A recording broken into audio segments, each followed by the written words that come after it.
Sir, you're charged with especially aggravated kidnapping. You're also charged with aggravated assault, and you're charged with theft of a firearm worth less than $2,500. You're talking about stuff that is not relevant. Hello and welcome to the Court of Public Opinion. I am the Recovery Addict, and boy do I have a case for you today. Why is the dog chewing on this guy? I think they have got the wrong guy there. Got the wrong guy, and the dog was biting him. He roughened him up quite a bit. There's a lawsuit. This is the next search on February 28, 2020, 7:44 p.m. How, does the FBI find people, and people's misspelled P-E-O-O-P-L-E? I object. Did the defendant find out how the FBI finds people in this case? Oh, she found out. What more do you need to see? Welcome back to the Court of Public Opinion. I am the Recovery Addict. Thanks for letting me take a break today. I appreciate that. I am back. I'm back. We have to catch up on so much because, oh my goodness, things are happening. Things are happening. Golden Girl, congratulations. You were first in chat this afternoon. We're going to punish you. Yes, we are. We're going to punish you. Sentence you to internet ownership. Clearly, you're so excited to be here. You have enough energy to take on all the problems of the world, at least IP-related problems. They're all yours. Congratulations. Yes, I did shave. Lisa, did you notice? Did I miss any spots? Is that a little bit of razor burn, maybe? I don't know. All right, we are back. Let's see. It's been a busy day. We're going to kick things off by returning to the Joseph Ferlazzo trial, where closing statements have taken place. I believe we're in verdict watch, so we have to speed watch our closing statements here. Did you have any problems, Ms. Adams, with the jury form? Not with the verdict form. I saw form. that you Nope. sent it. Does the defense have any issues with the jury verdict form? I just saw it, Judge. All right, I'll go forward. I'm not going to deal with that now. That's fine. We I can don't talk about think that. you're likely to, so if you do, I don't think it'll take very long. Yep. Are the parties ready to proceed with closing arguments? Yes, Judge. Yes. Okay. Let's bring in the jury. I collaborated with Gillette. That's funny. She wants to stay here.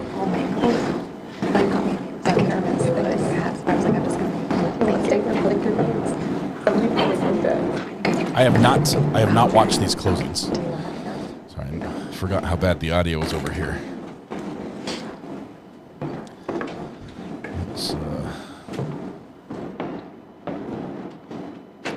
Let's see if we can fix it a little bit.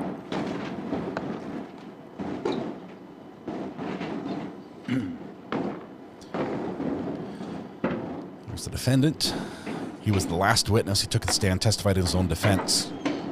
I have to say, it was not very impressive to me.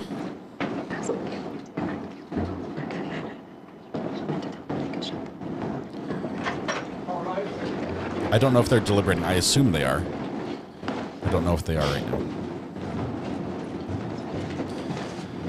now. This is the point where the prosecution and the defense get to put everything together in their case. Get to string it all together in one nice little, put a bow on it, basically, and spell it out for the jury so everyone can understand. Good afternoon, everyone.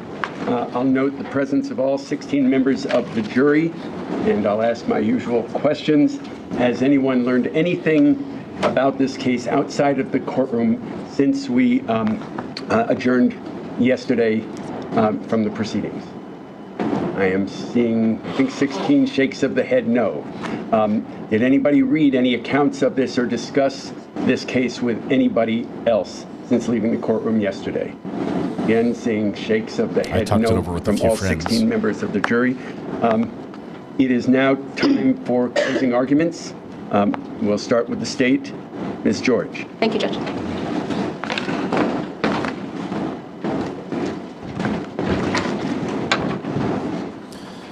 See how Ms. George does here on this closing. Good afternoon. In October of 2021, Mr. Ferlazzo and his wife, Emily, made a plan to come to Vermont for a weekend for their one-year anniversary. You heard from Emily's mother that Emily was excited. She was looking forward to meeting her sister-in-law, Nicole. She was in a good mood, and she was looking forward to the trip. They drove up here in their van with their dog from New Hampshire on the evening of Friday, October 15th of 2021. They arrived in Vermont at the Bear Run condos at 7:20 p.m.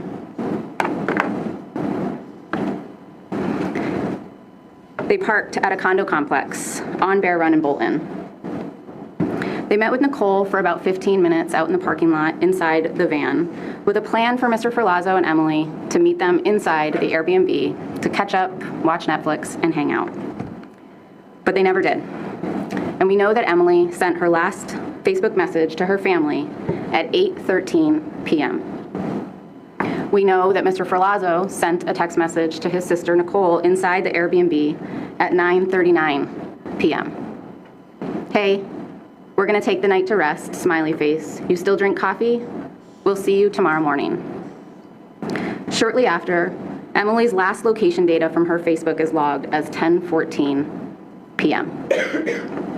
Instead of going inside and spending time with his sister, Mr. Ferlazzo and Emily argued. They argued because Mr. Ferlazzo had brought Emily on their one-year anniversary to the very same condo complex that his ex-wife lived. They argued because Mr. Ferlazzo seemed to believe that he didn't have any obligations to be monogamous with his wife, be faithful to her, and she told him she was done. She told him she did not want to be with him, that she could not do it anymore, and that she wanted to leave. And 1 minute after midnight, Mr. Ferlazzo turns off his phone. Done arguing, Emily laid down in bed while Mr. Ferlazzo stayed up and stewed. He became enraged at Emily while she lay in bed scrolling on her phone with her head on her pillow. Mr. Ferlazzo sat on the couch thinking, planning, for what he told police was 5 to 10 minutes. For at least 5 minutes, Mr. Ferlazzo sits on the couch and stews.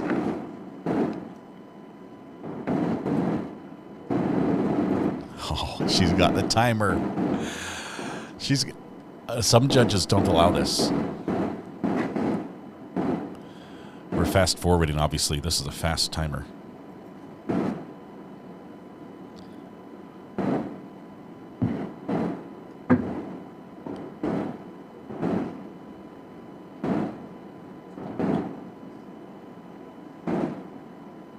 We're on 1.25 speed. Does she talk during this at all? Her timer's better than ours. She doesn't talk? Okay. Then I'm going to skip ahead because we're trying to catch up before the verdict.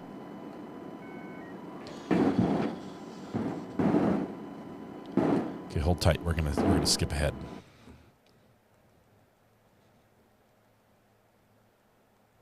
Okay, here we go. 5 minutes. There we go. 4:52. Here we go. By this time, Mr. Ferlazzo has a plan. He's made a decision. He has decided that he needs to stop her, that she is not leaving him. I don't even know. I just know that I sat down and was.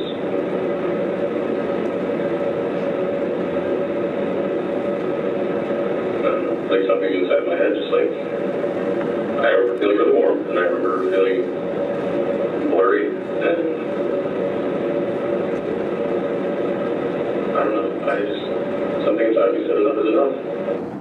Something inside of him said enough is enough. But instead of walking away from Emily, going into his sister's Airbnb, out of the van, instead he executes his plan.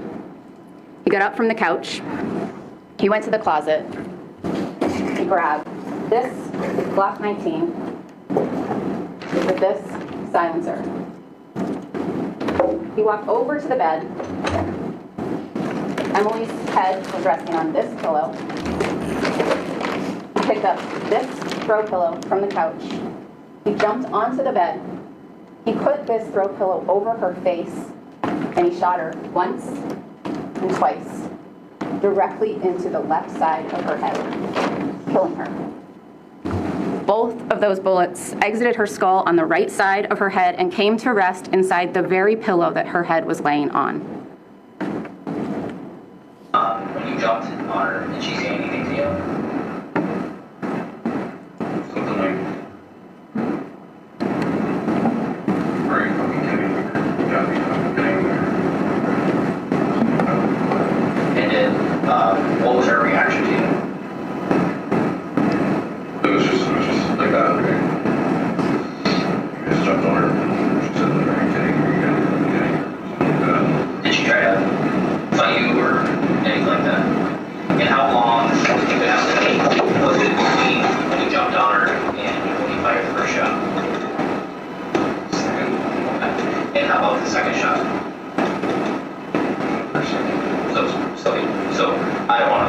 torching her mouth or anything. I'm just trying to understand. So he essentially, correct me if I'm wrong, he jumped on her and bang bang. Like that. Is that how it happened? And I think you shook your head no, but when Seth asked you if she tried a critical fight, did you say yes or no? There was no fight? Okay. The evidence presented in this trial shows that Emily posed no threat to Mr. Ferlazzo. And in fact, his story that she had a gun was directly contradicted by the fact that both of the pistols were his. Emily did not have a gun. His story that he remembers Emily's body falling after he killed her is directly contradicted by the physical and forensic evidence. Dr. Shapiro told you that her head was resting on something when she was killed. And immediately after killing her, rather than calling 911, any police agency, his ex-wife, or his sister, who was just yards away from him, Mr. Ferlazzo instead shuts off Emily's phone because, in his words, quote, he wasn't going to use it and she wasn't going to use it.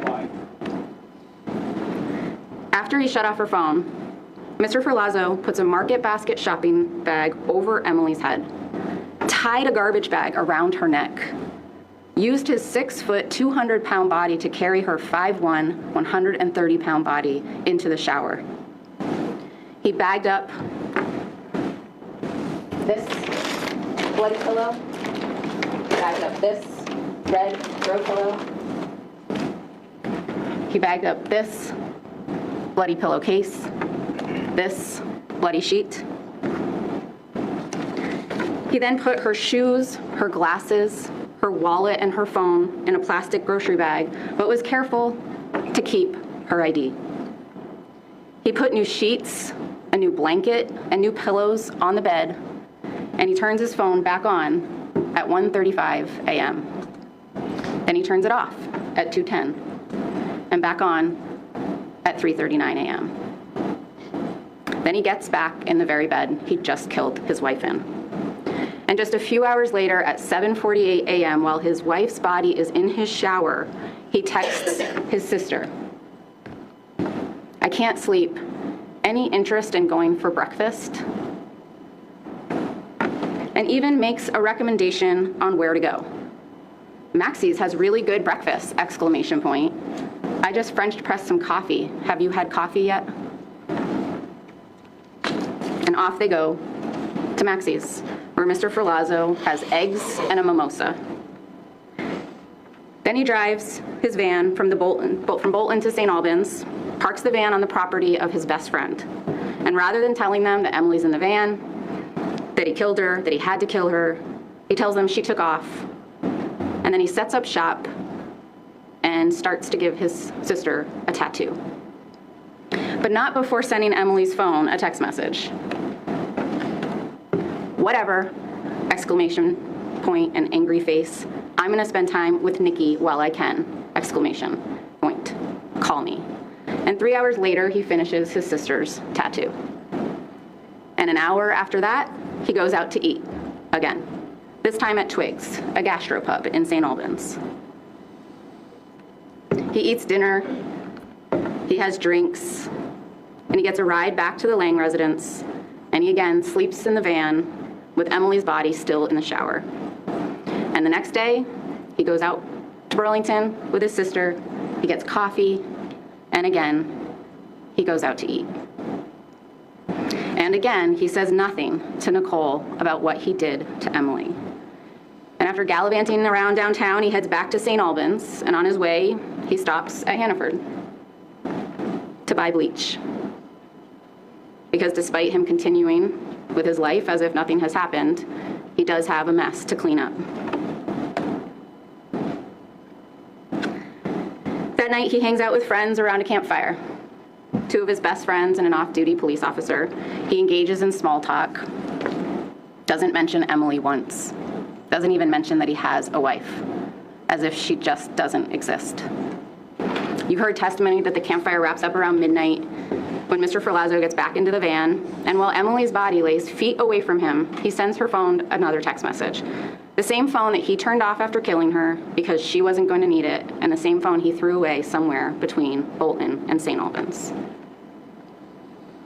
"This is far enough, exclamation point, exclamation point. Get your ass home, exclamation point. I gotta go back to New Hampshire, are you coming back?" And amongst all of these activities, he decides that he needs to make her body easier to carry, easier to move, and easier to discard. Mr. Ferlazzo uses this serrated saw and dismembers her arms, her legs, her feet, and her head. The saw says Jessica on it. Did he name the saw? He dismembers them from her torso. The same torso, Jessica's saw. absolutely riddled with stab wounds, including one striking her heart. 3 different knives had her DNA on them. At least 3 different knives were used to stab her heart 1 time, her abdomen 8 times, and her back 9 times. Then he puts each piece of her body in garbage bags. And on Monday morning, before leaving for New Hampshire to get his Jeep, which he told you he needed in order to bury Emily's body in the woods, he just can't help himself. Knowing full well exactly where she is and what he has done to her, he texts her phone one last time. "You're an asshole. I don't deserve this shit. You're an asshole. I don't deserve this shit." Ms. Adams told you in the state's opening statement that this case and this crime is about ego, Mr. Ferlazzo's ego, and Mr. Ferlazzo's nearly 42-year-old ego being unable to accept his 22-year-old wife disrespecting him. That ego believed it was his right to cheat on Emily, to have relationships with other women, whether she liked it or not. That same ego believed it was his right to follow Emily one day when she wore her hair a different way and he didn't think she was being truthful to him. That ego was so inflated that even after shooting his wife in the head 2 times, stabbing and dismembering her body, bagging her up, and discarding her like trash, he didn't tell his sister because he didn't want to make a bad impression with her boyfriend. So inflated that he didn't tell his sister because he'd promised not to, quote, dump his drama on her. He considered killing his wife drama. An ego so inflated that after killing her, taking her life because he didn't like the things she was saying to him, because she didn't want to be with him anymore, he calls her an asshole. He tells her that he doesn't deserve this.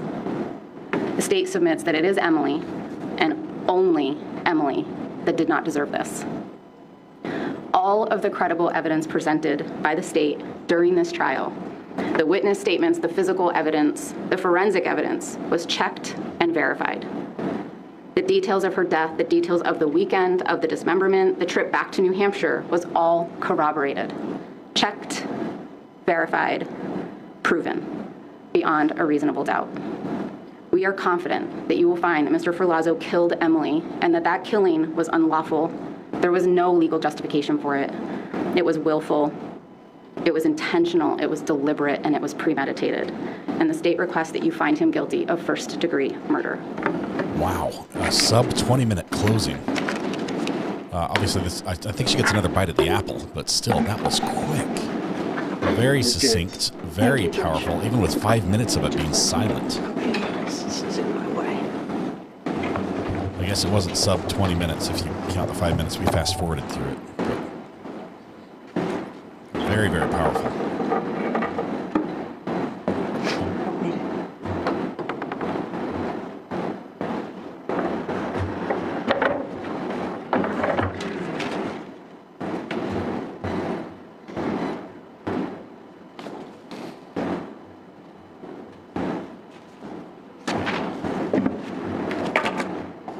What I say to you now and what Attorney George just said to you is not evidence.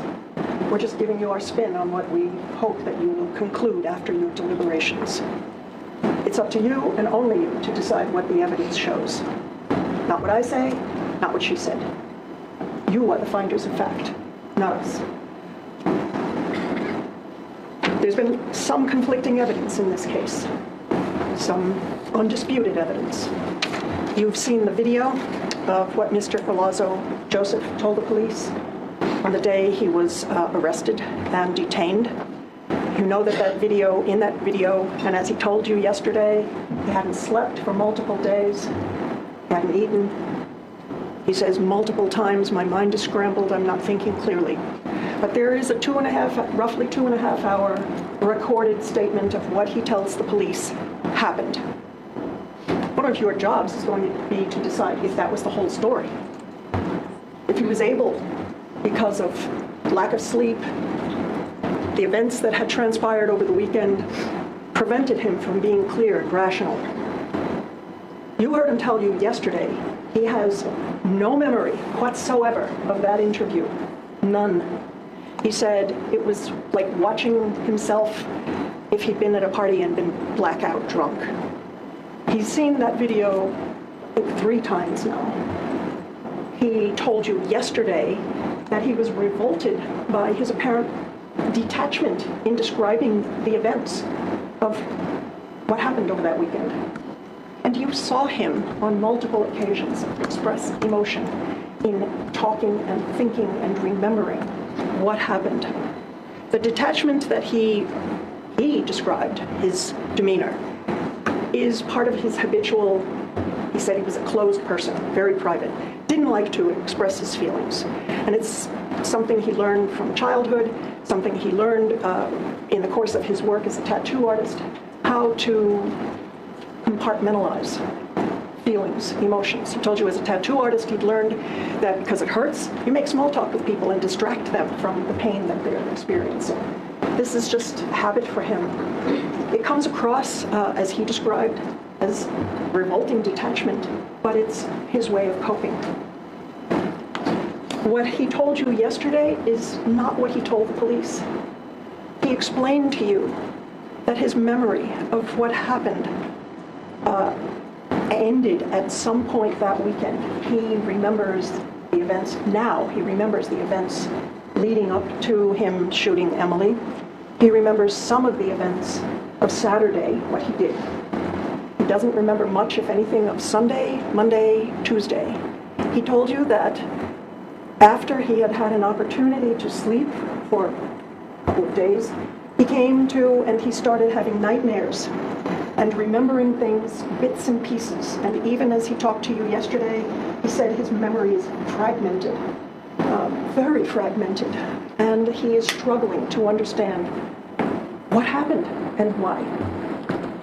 What he told you yesterday is that over the course of their relationship, Emily had become physically abusive to him. The reasons the state would have you believe is that the state would have you believe that he's an egomaniac. It's up to you to decide if you saw any evidence of that in his demeanor or his testimony yesterday, that he shot her because she disrespected him. He told you clearly about how many times she had hit him with objects, with cell phone, with her fists, with a laptop, with a wine bottle, gave him a black eye once, and he never hit her back. He said, I would take her arms and restrain her. I would, until she calmed down and say, we don't hit, we don't hit. They even went to a counselor together to address issues in their relationship. He said, I grew up with domestic violence and I didn't want to bring a child into a relationship like that. That was his experience of interacting with Emily when she became frustrated and acted out physically against him. He told you that that weekend they were coming up here to see his sister and to celebrate their anniversary. They got here, they were both happy to be coming, both excited, and on a dime she flipped. I don't want to be here. F you, F your family, I'm done. He's not denying that he sent texts to his sister. He's not denying much of what the state's evidence shows. He knows that and told you, yeah, I lied. I lied because I didn't want to I didn't want to tell my sister because you may or may not agree with his explanation. She didn't want his drama in her life. You heard the state say killing his wife was drama. Well, you have to put yourself in his shoes and his thinking. But in any case, that was his explanation for why he didn't tell Nikki about what he had done, that is, shooting his wife in the bed. So that weekend they come up, they get into an argument. He told you clearly that she had been muttering and angry, and when he put on the candles, she was angry about that, and she picked up one of the candles and started hitting him hit him in the head, hit him in the arms, hit him in the torso, kicked him in the groin. He was able to stop that attack. He took the candle away from her, and then he took their dog out, Remy. It was raining. They went out for a walk. He had also told you earlier that he thought he saw coyotes and was afraid potentially about bears. And that's why he told her, get your Taurus and keep your peace with you. And he kept his Glock with him. There's no dispute that the guns were his. That doesn't mean she didn't use it. He said she preferred the Taurus because the barrel was shorter, the handle. He used the Glock. That was hers, that was his. Legal ownership is not the issue. So they both had access to their guns that night. He comes back in from walking the dog. She's on the bed, scrolling through her phone, muttering. And he pours himself a drink, one of many that he had that night, many. Vodka and Red Bull. And a lot of just vodka. At some point, so he dries the dog off, dries himself off, and at some point decides, okay, now I'm going to get into bed. In order to do that, he has to climb across Emily. Emily... with a pillow and a gun in hand. Fuck you, something like that. He picks up the red pillow, which was right on the little couch they had next to the bed, and this pillow. Swats her in the head with it. She turns to him and says, that's it, you're dead. That's it, you're dead. She elbows him in the groin. I have that backwards. First she elbowed him in the groin. Then he picked up the pillow and swatted her. It's hard to remember these facts, huh? Then he saw, and she said, that's it, you're dead. He saw her start to pick up the gun and shoot him. And you heard him tell you, I was terrified. I knew she was going to shoot me. That was his belief based on circumstances of that evening, what she said to him, the history of their relationship. It's unanimous. He truly believed that she was going to shoot him and that he had to shoot her with the Glock that was already in his hand in order to save his own life. That's what he told you yesterday. It's not what he told the police, but that's what he now remembers happening. He also told you, I felt a wave. This he did tell the police. I felt a wave come over me. I was hot. I couldn't take it anymore. I felt blurry, loss of focus. All of that contributed to his decision, and it was a decision to shoot her. Then what? Then what happens? Well, did she get lost in that? He has some memory of sitting beside her body. He's told you a couple of times, I was talking to her at various points over the next couple of days. This is a man who was somewhat, if not heavily intoxicated, also smoking marijuana, just experienced trauma, and is grasping, what do I do now? What do I do? When he talked to you about this, you saw him break down and become emotional and cry. This is not someone who is a cold-blooded murderer. He cared about intoxication his is not a legal defense their early relationship in is Vermont. euphoric and magnetic. He was in love with her. He kept telling her, this is not how we treat each other. You don't hit people. But on this night, he truly believed that she was going to shoot him. And that's why he shot her. So over the course of the rest of that night and into Saturday, he made attempts to prevent anyone knowing what had happened to Emily. He doesn't deny sending some of those texts. Some of them he doesn't remember. Some of them he does. I'd say it's not a legal defense unless it was involuntary intoxication. I know I lied from what he can remember. He was intending to try and go back to Pennsylvania to help his grandmother. You can decide whether or not you think that was a good enough reason for what he did, but that was how he was thinking at the time. He also said, I wanted to give her a burial. He has no recollection of stabbing her. None. The medical examiner told you there's no way of knowing when those injuries were inflicted, except that they were not immediately following death. Similarly, the dismemberment, they also were not immediately following her death.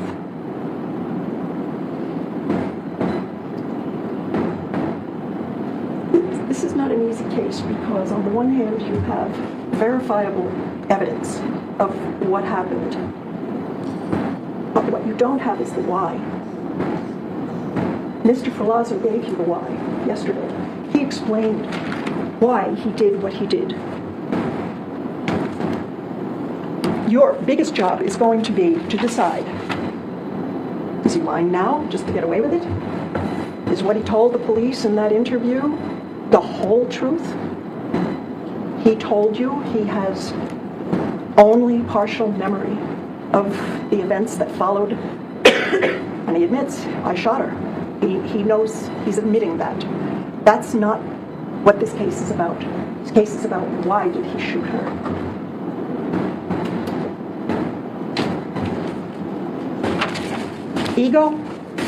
Ego, or someone who had been pushed to the point where they could no longer tolerate being hit. And I know, he's big, a man, 20 years older. She was a little girl.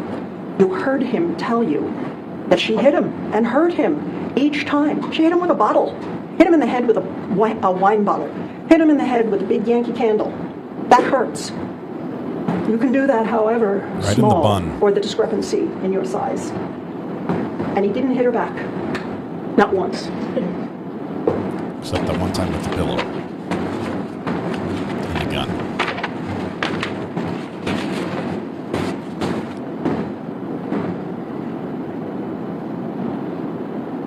The judge is going to instruct you on the rules of the law in this case. And it's not my job to do that. Your job is to assess what you heard him say yesterday, how he appeared, what you think about whether he's lying or not. That's your job. I don't envy you because I think it's a hard job. We don't know if he's lying either, is what I hear her say. What do you believe is the truth? What he told you yesterday or what he said to the police? Yes. This is public I defenders. think that you will find him not guilty of first-degree murder and acquit him on grounds of self-defense. Thank you. All right, back up to the state. Do you have a final summation? State only took 20 minutes or so on their open. Defense took about 15.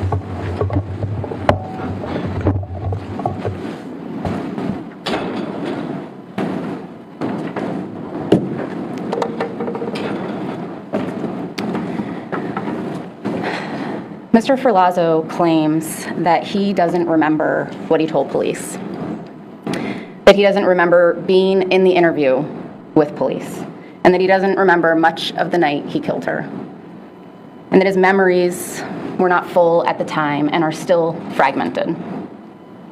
Luckily for Mr. Ferlazzo and for all of us, every single word that Mr. Ferlazzo said to the police about what happened to Emily was recorded.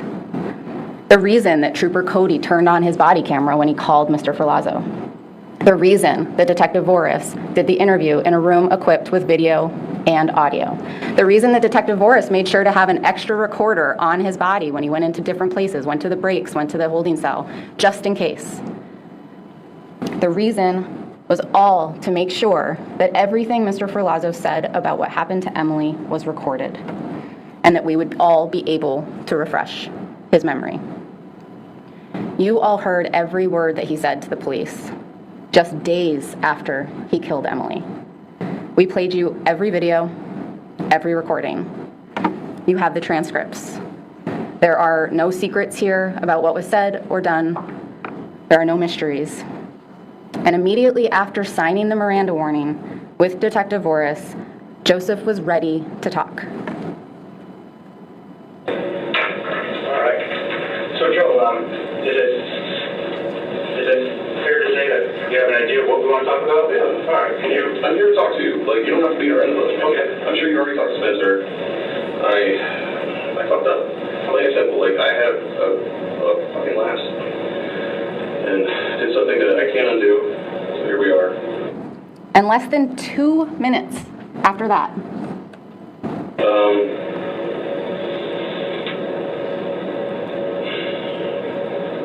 So I came to Vermont. I was living in New Hampshire for the last 2 months with my wife and her family. And I came to Vermont. We were supposed to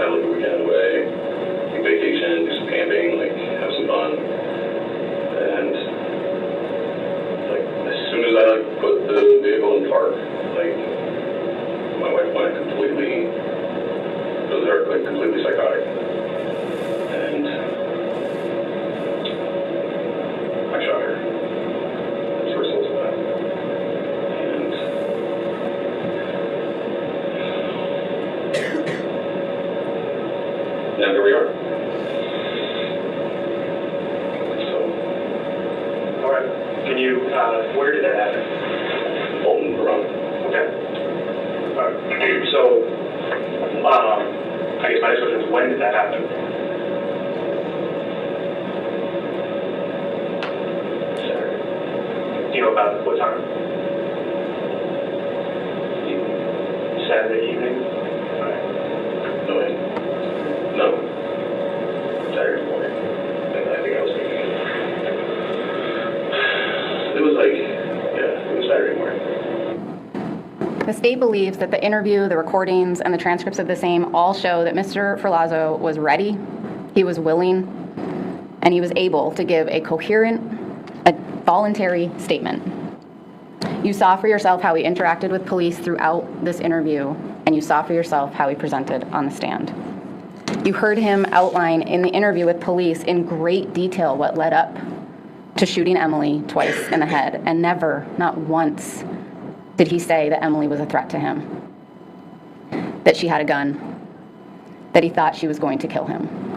In fact, what you heard him say repeatedly, when asked multiple times, was that she had stopped fighting. Can you describe Emily when you shot her? Like, what was she doing?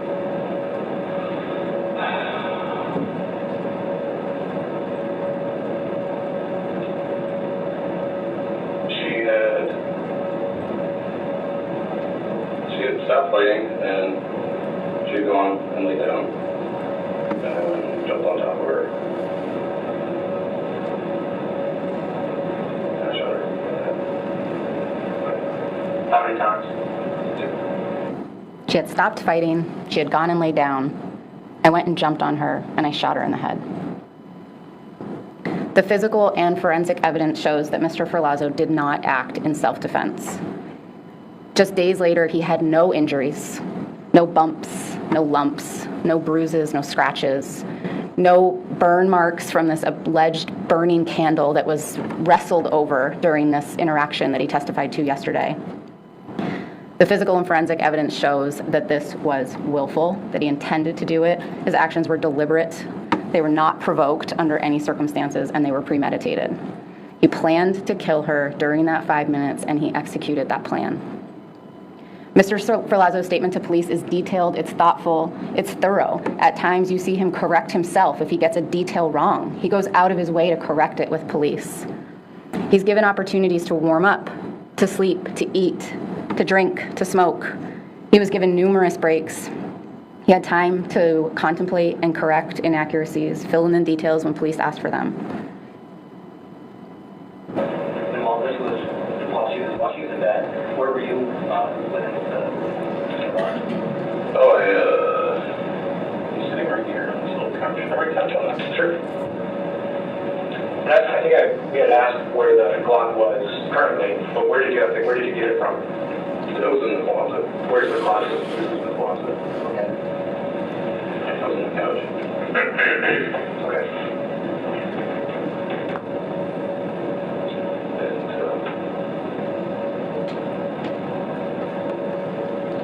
And I just got up and grabbed it and shot it. At no point during his statement does he ever say anything about Emily being a threat to him. At numerous points, you heard him talk about the feeling that he had before he did it, that he felt warm, and he specifically described that feeling as rage, how he wanted to stop her, and how he made a decision to do that. I remember sitting there On the couch. and just trying to, it was raining.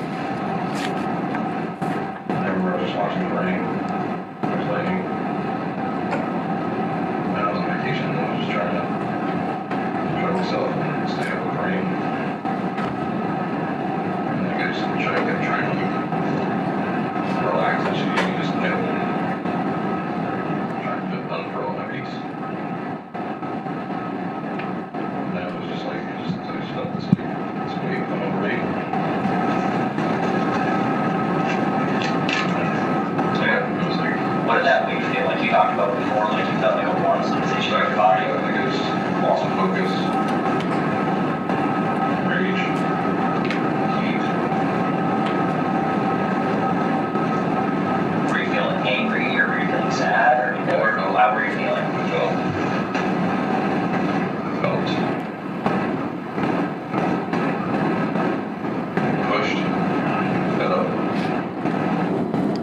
pushed, and fed up. In defense counsel's arguments, they said that it will be up to you to determine whether or not Mr. Ferlazzo on the stand yesterday was telling the truth or if he was lying to get away with it, making up a story now to get away with it. That will be up for you to decide. But the state would just highlight that Mr. Ferlazzo testified to a history of abuse, being assaulted by Emily numerous times, having black eyes, bumps, bruises, but not a single witness got on the stand during this trial and corroborated any of that. No friends that they lived with or hung out with saw any of this alleged abuse. Nobody saw these bruises. The only witness that got on the stand and testified to seeing bruises was Adrian Bass, Emily's mother, who testified that Emily had bruises on her, who said that Joseph was taunting Emily while they were driving once, so much so, and poking at her so much so that Adrian feared for their safety. Adrian told you that at that New Year's Eve event, Emily called her on the phone and she had locked herself in a bathroom and Adrian could hear Mr. Ferlazzo yelling at her on the other side. That's the evidence that you heard. Further, again, Mr. Ferlazzo testified that Emily had a gun, a detail never mentioned until this trial. The detail that Mr. Ferlazzo now says he left out of his interview with police, the reason, the why he killed Emily, arguably the most important detail for a self-defense claim, the most important detail that most people would have led with, is now the detail that he wants you to believe over everything else. He wants you to believe that detail so much that you acquit him of this crime. But not so important that he didn't tell his sister, he didn't tell his best friend, he didn't tell the police. Specifically, he didn't tell Trooper Cody, he didn't tell Detective Voris, he didn't tell Detective Richardson, he didn't tell Detective Truex, he didn't tell Detective Nolan. A detail so important that he only knows this detail exists because it came to him in flashbacks. This is not a flashback. This is not a merry-go-round. This is reality. And in reality, there is not a single piece of evidence to corroborate this one detail. The truth in this case is not complicated. The truth is simple.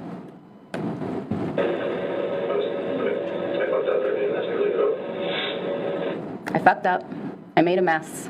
I cleaned it up. We believe that the evidence shows beyond a reasonable doubt that Mr. Ferlazzo killed Emily and that he did so willfully, that he did so intentionally, that he did not do so in self-defense, that it was deliberate and it was premeditated. And we ask that you find him guilty of first-degree murder.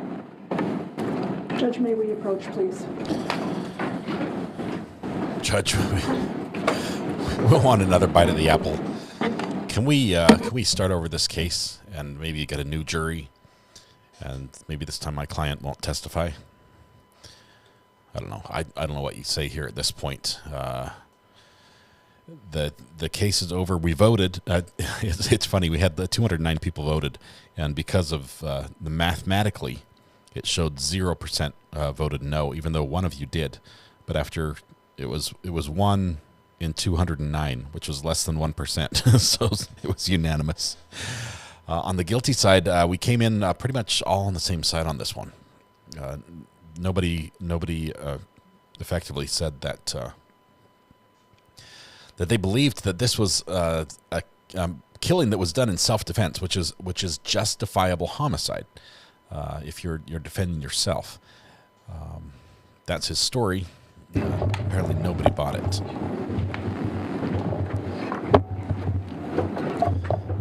The courtroom is packed. Folks need a break, or are we ready to hand out? No, because I had sent the court something.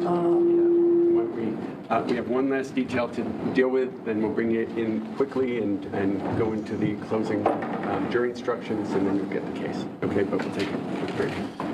Okay, they're gonna take a break. We're gonna fast forward because we are on verdict watch. Let's go over here. Let's see. We're gonna skip the instructions and jump straight to the up to the minute, which is I guess the fire alarm goes off when they reach a verdict. Is that how it works? That would be really nice if the alarm starts flashing. We have a verdict. Let me actually go back and see how long deliberation has gone on so far. Let's see.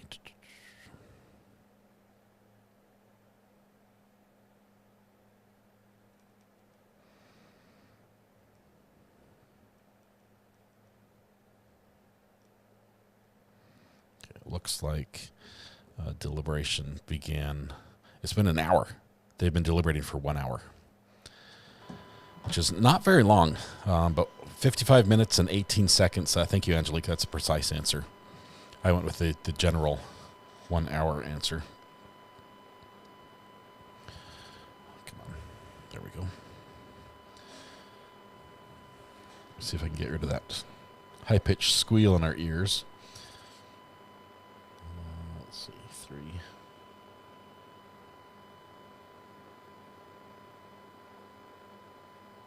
It's a little better.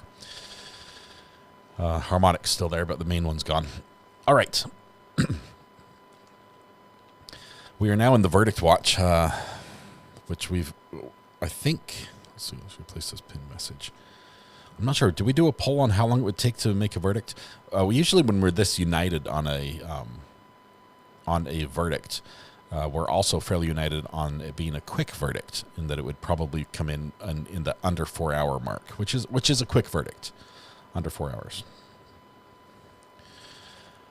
You hear about the collab. It's not my news to break.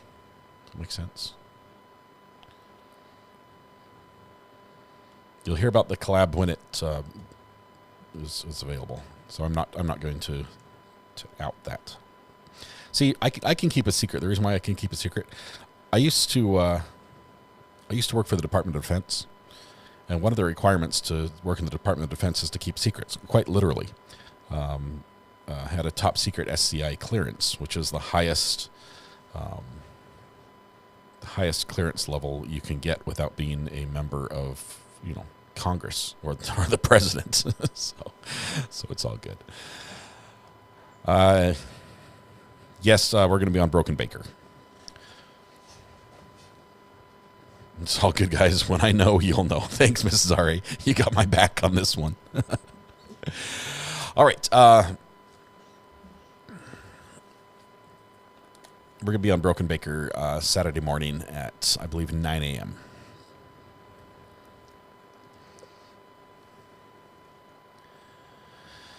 Let's see. Lisa says, I'm running behind, but please explain how he can say he lied if he doesn't remember anything.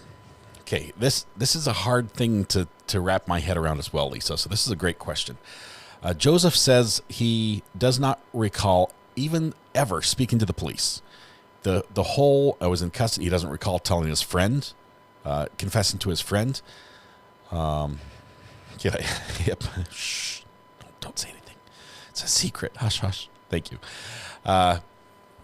He doesn't recall confessing to his friend. He doesn't recall getting pulled in to the police station. He doesn't recall the interrogation room. He doesn't recall anything he said to them. As a matter of fact, it's like a few days or maybe even a week after he was in custody, then it came around. Then it came around. And it started to come back to him. But what came back to him was not what happened on the video. We can pretty safely say what happened on the video was actually what happened, right? This is a record that we trust is actually presented. This is facts as they occurred in front of the camera, especially because we had multiple tape recorders recording it. We had video cameras recording it. We had all this together. And his recollection that comes back to him is that the story is different, and that he actually shot her in self-defense. The problem is his story has to match up with the facts of the case that have been corroborated using his initial statement. What he initially told police: if you look in the van, you're going to find my gun here. You're going to find the other gun here. You're going to find the Emily's body here. You're going to find it in these bags. It's going to be divided up like this. This is the number of bags. This is what my plan was. This is what I did. This is where I shot her. All those facts were true. But he says he lied. He says he lied about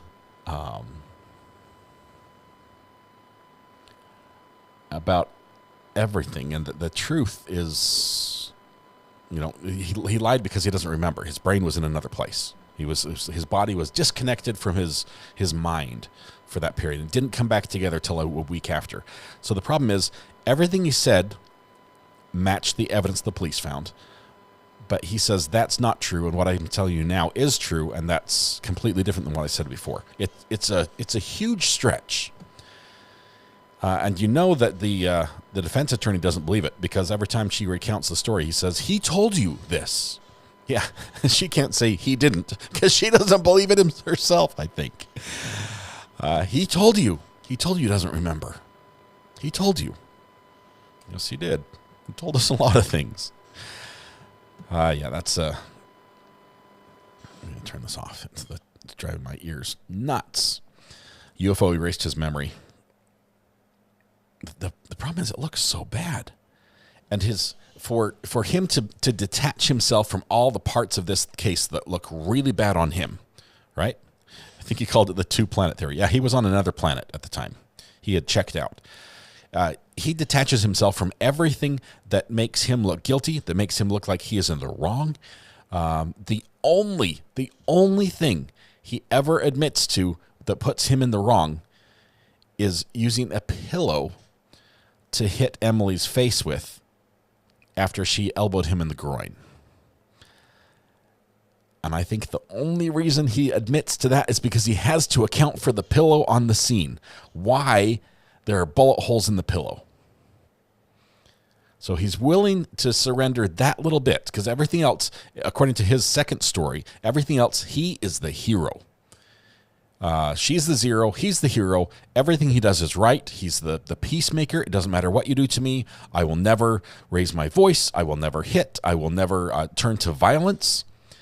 I will always be the sensible one who says, let's slow this down and talk it out. The only problem is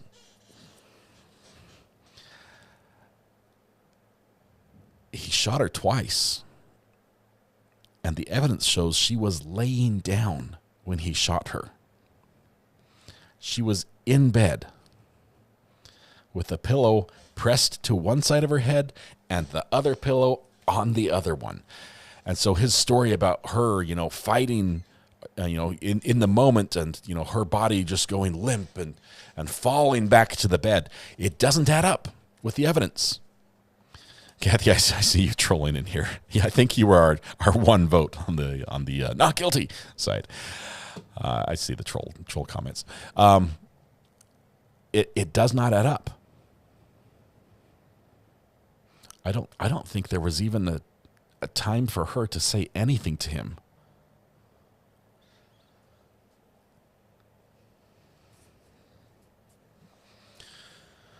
Okay. Then he picks her up and shakes her, then sits by her, touches her hair. Yeah. No, the evidence and the amount of blood in the bed shows that fairly soon after she was shot, her head was wrapped in plastic, a shopping bag, a garbage bag, to stop the spread of the blood, and probably moved to the shower very quickly. So then cleanup happened probably fairly fast. Probably, within an hour or two, there was cleanup efforts. He flipped the mattress over so that the blood stain would be on the other side. And so when you took the new, the mattress cover off the mattress, the blood stain was on the wrong side of the bed. It was on his side of the bed because he had flipped it over. He changed the sheets. Yeah, and throughout the whole thing, he was a victim. I never thought someone would be able to push me. Someone would be able to push me to this. Never thought that it could. Even in saying that, he's saying that it's their fault for pushing him. They were the aggression. They were the motivating force behind this. It wasn't him. Missy, we are still waiting for a verdict right now. We are about an hour. Well, it depends on who's counting. I think it's a little over an hour and 15 minutes into our verdict watch. I was waiting for him to pull Jody Arias. Ninjas came into the van. Oh, man, Jody. That's a new level of liars. That was a tough one. Kept saying he talked to her. I can envision him saying, "Look what you made me do." Oh, you don't have to stretch your imagination, Cheryl, to reach that. Look what he put in the texts. Look what he texted to her. Quite literally documented how he felt about her.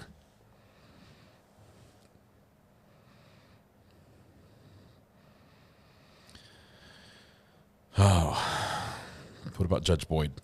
I have not seen Judge Boyd. I think we've got a Judge Cedric Simpson we can watch during the break as we wait. I think we'll probably be notified of a verdict.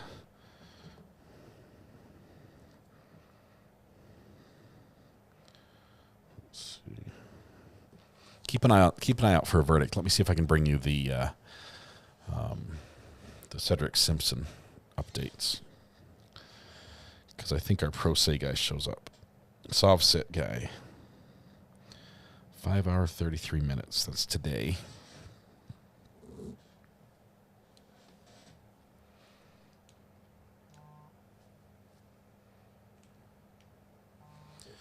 Judge Cedric Simpson.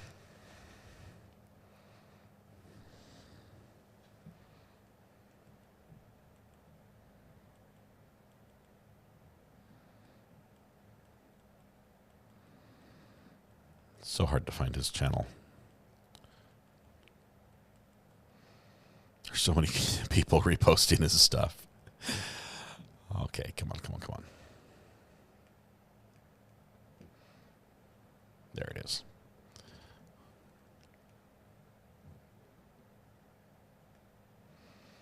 Okay, we're going to go to 5 hours and 33 minutes. We're going to bring you the Sov sit in Judge Simpson's court. Trying to get on for the last hour. I respectfully ask that we waive his presence. He's been at every court proceeding. I don't do that when things are being set for preliminary examination. He's going to have to find a way to get himself on, even if he has to dial in. And you acknowledge that it's his voice. Do you have a dial-in number? We're not going to give it out on your Zoom invite, but it's on your Zoom invite, which should be in your email. It'll have the dial-in number. You can give him that number. I'll be here a minute, so we're good. Okay. All right. I appreciate your patience, Your Honor. Thank you. Thank you. But that's called the case of the People State of Michigan versus Daniel Magoo. Daniel Magoo is up. Good afternoon, Your Honor. Daniel Magoo. All right. Mr. Magoo, you are representing yourself. I do have to apprise you that you are before the court on charge of resisting and obstructing a police officer. That is a high court misdemeanor, or what technically is known as a high court misdemeanor, and or felony punishable by up to 2 years, $2,000 fine plus court costs. There are great perils in representing yourself in this. You have to understand that I am going to treat you the same as though you know the laws and the rules of evidence. I will not treat you worse because you are not represented. I will not treat you better or grant any favors or try to clarify anything for you. If, for whatever reason, during any point in this proceeding, you wish to be represented by counsel and cannot afford to hire counsel, counsel will be appointed to represent you.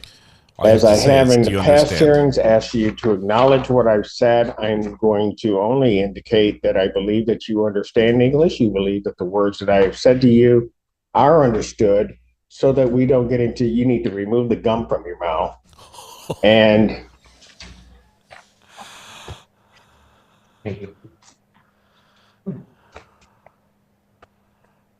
so I will not ask you to acknowledge. I will presume that you do indeed understand everything that I've said. Now, having said that, what are we doing with this case? I'd like to move for evidentiary hearing or You wish to have a preliminary examination? Preliminary examination, yes, sir.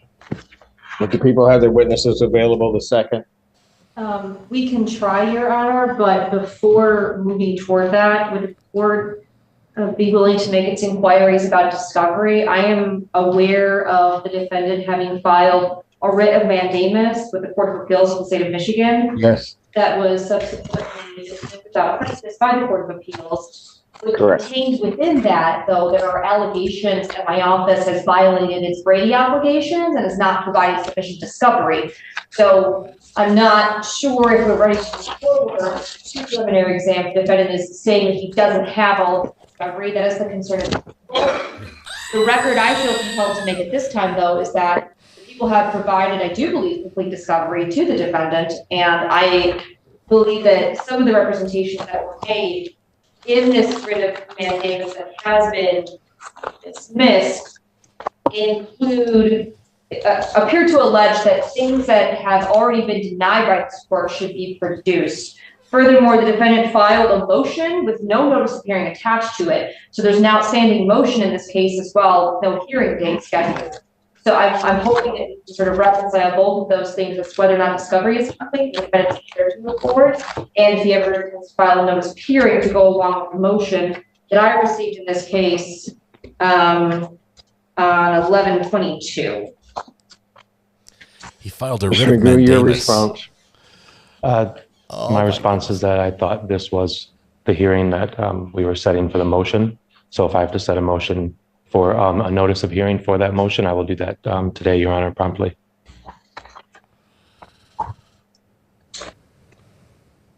What about discovery? I'm ready to move forward on my what I meant by my discovery comment was that there's still no exculpatory evidence as far as that I did anything wrong. There's as far no as anything that they submitted. evidence. So it was improper for the wording, Your Honor. I apologize, but my ultimate goal is have the prosecution present their evidence against me. I'm going to indicate discovery is complete because I don't know what you're saying, because what you just said regarding discovery didn't make any sense. As it regards the motion, we will hear the motion the motion will be heard on date of exam. Thank you, Your Honor. Deal with it at that point in time.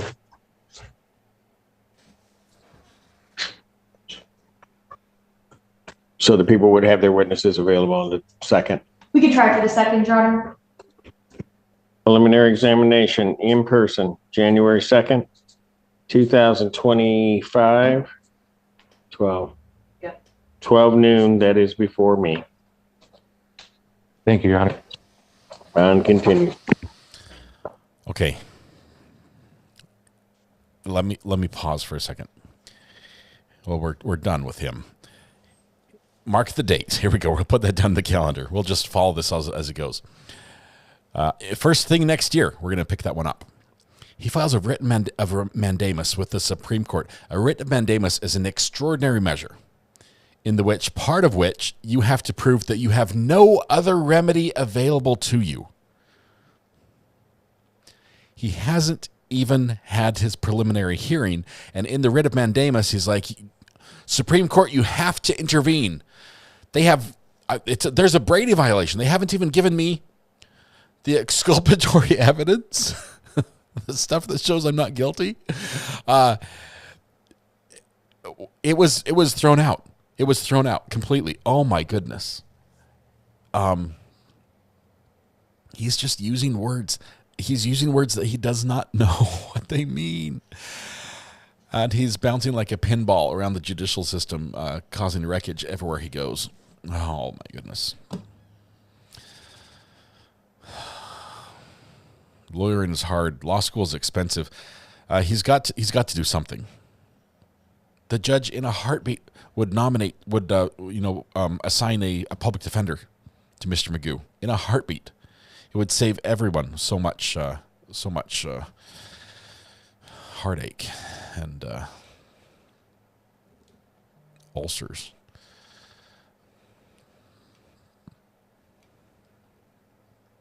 All right, deliberation has now passed the 1.5 hour mark in the Joseph Ferlazzo trial.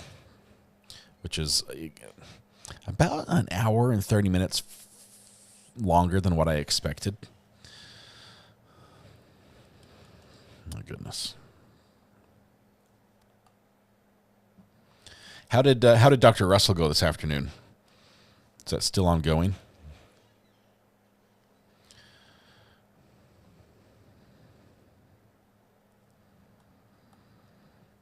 Silly Claus. What's got? I got a.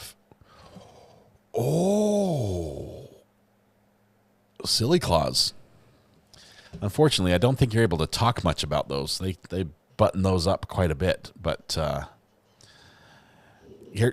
here's what you need to know. A federal jury or a grand jury. Well, is it a grand jury or federal jury? Or maybe either. If it's a federal court case, there will be virtually no media, no cameras in the courtroom. There might be court watchers present who are taking notes, but those federal trials are notorious for not having media in them. If it's a grand jury, it will be secret. And grand juries, not even the defendant usually knows that there's a grand jury taking place, and only evidence is presented by the prosecution, and that's it. Grand juries almost always vote to indict. Notice it said federal jury duty. It's exciting, but felonies are serious offenses. You might have somebody who's like damaged a mailbox or torn a stamp, taken the label off of a mattress. There's all sorts of crimes that you might be learning about here in the short term. A grand jury would indict a ham sandwich. Yes, that's a great line.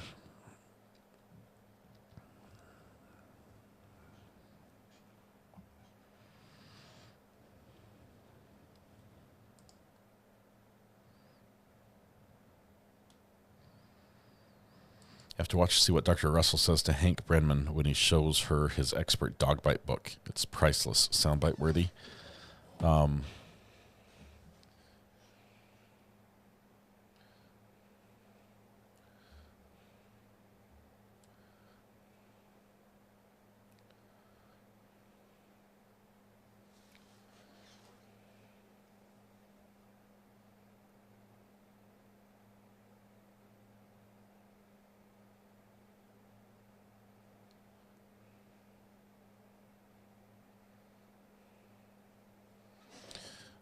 Oh, it looks like it just ended. Let's see.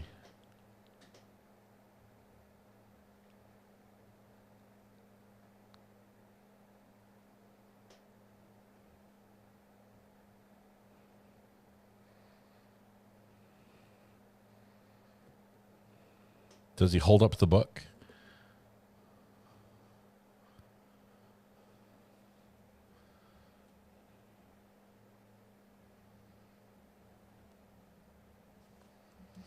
I don't see where he holds up the book. I was just scanning to see if he held one up. It was supposed to end at 4. Oh, he gives it to her. Okay, let me find where he gives it. Gives her the book.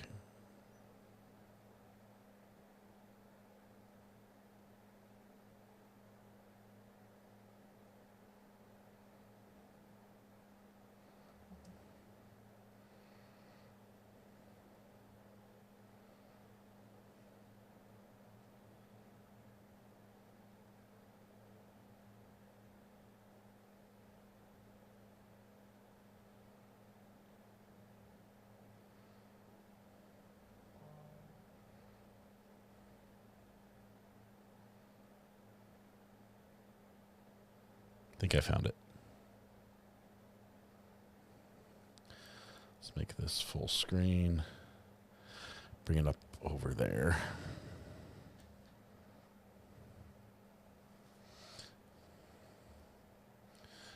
See if we can weigh in on this little tidbit here. Missed this part. This is the prosecution cross-examining the witness in the Daubert hearing.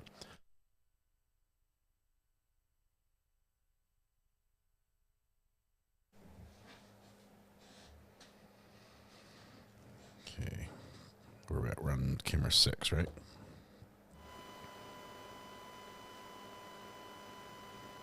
So I need to... why do I have weird sound coming up from 6?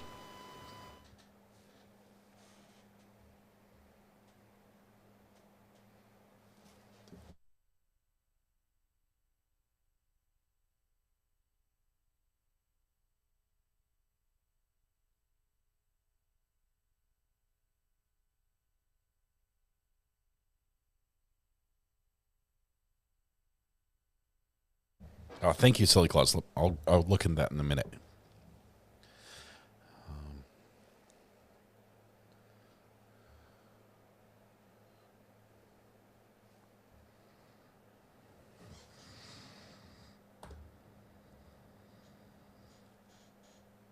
Okay, here we go. Let's play this one on 6 really quickly.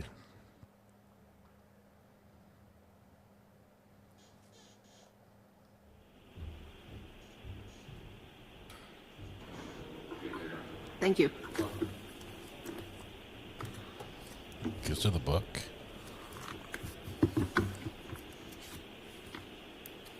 Dog bites. She's looking at the title page. It doesn't mention if any of these people have degrees of any. Sorry, Your Honor, I don't believe a question's pending. Sorry, Mr. Alessi, I couldn't hear you. Thank you. I don't believe a question Oh, I'm is sorry. pending for the witness. Okay, are you moving? No, it's been a long day. Wait for a question, please, okay? Okay. All right, thank you. You done reviewing the book? Yes. She's like, I've seen everything I need to see.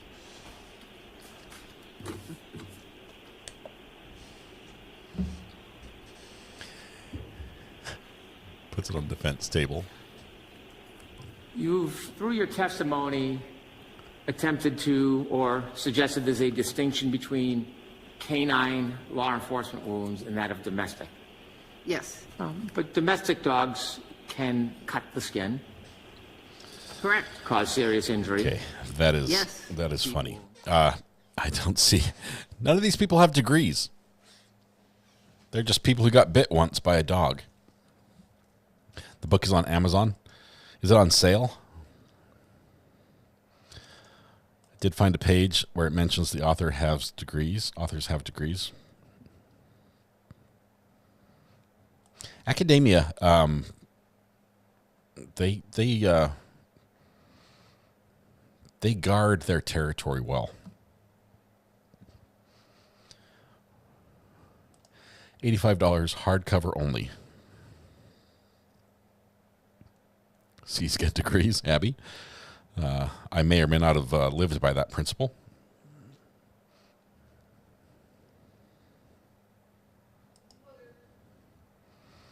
Dog has a pedigree. That's funny. That's funny. All right, we're still waiting for information about the verdict.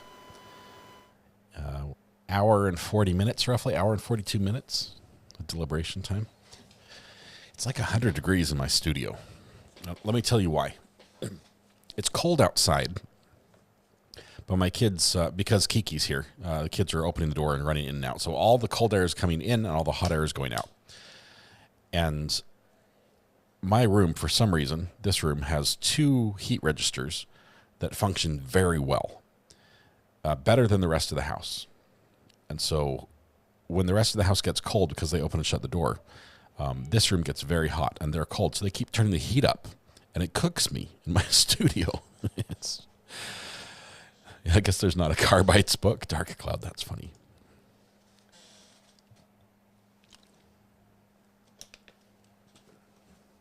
I will say in all my searching for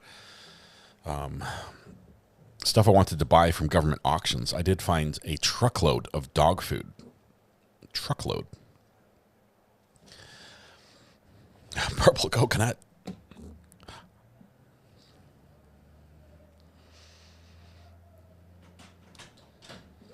Hey, Mrs. R.A. What? Okay. Is it like cold out there? Freezing. Or you keep turning the heat up? Because it's freezing. I was just telling them that's what you guys were doing. Can you leave the door open so that I can get some cold air in here? Or maybe put the fan on me? Can you put the fan on me? It's so hot. Tank top tomorrow. Might be tank top today if I can. Just aim it down. Don't change the speed. Oh. Here's a phone. Get out of the way. That's a good plan. Okay, good job. Oh, that's so much better. So much better. I want North Carolina weather. It's good this time of year. It's generally good. Is there a verdict yet? Not yet. We have not got indication there's a verdict. We're about an hour and 45 minutes into deliberation in the Vermont versus Joseph Ferlazzo trial.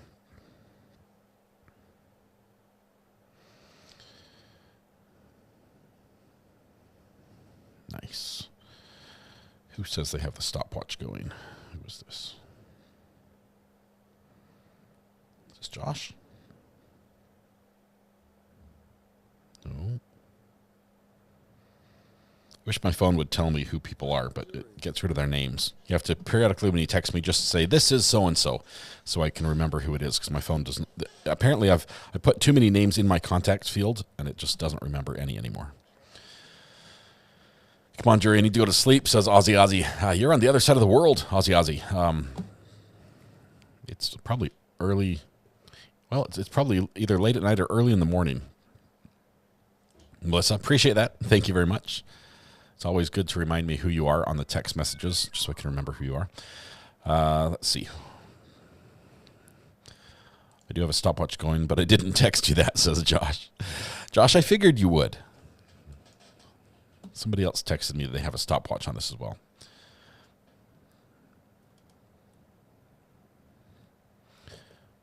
Pretty excited about Saturday.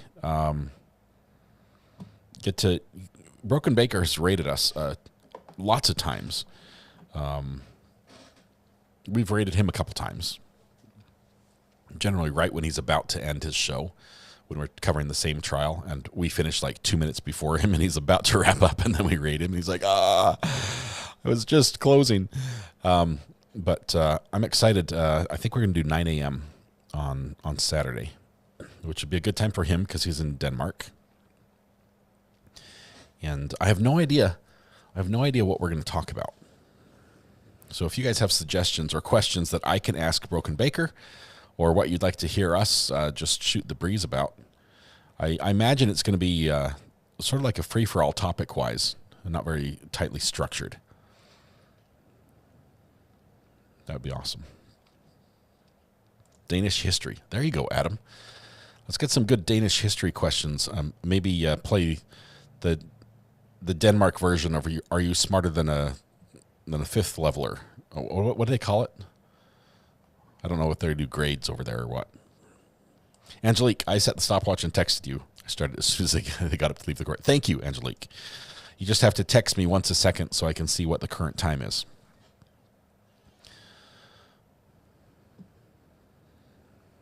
If RA was a WWE wrestler, who would it be? WWE or WWF? Because it was WWF when I was a kid. As a matter of fact, fun little story.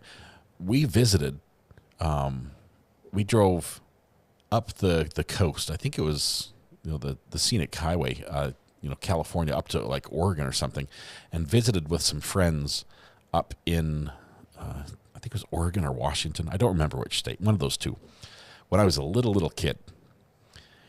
And I grew up without a television.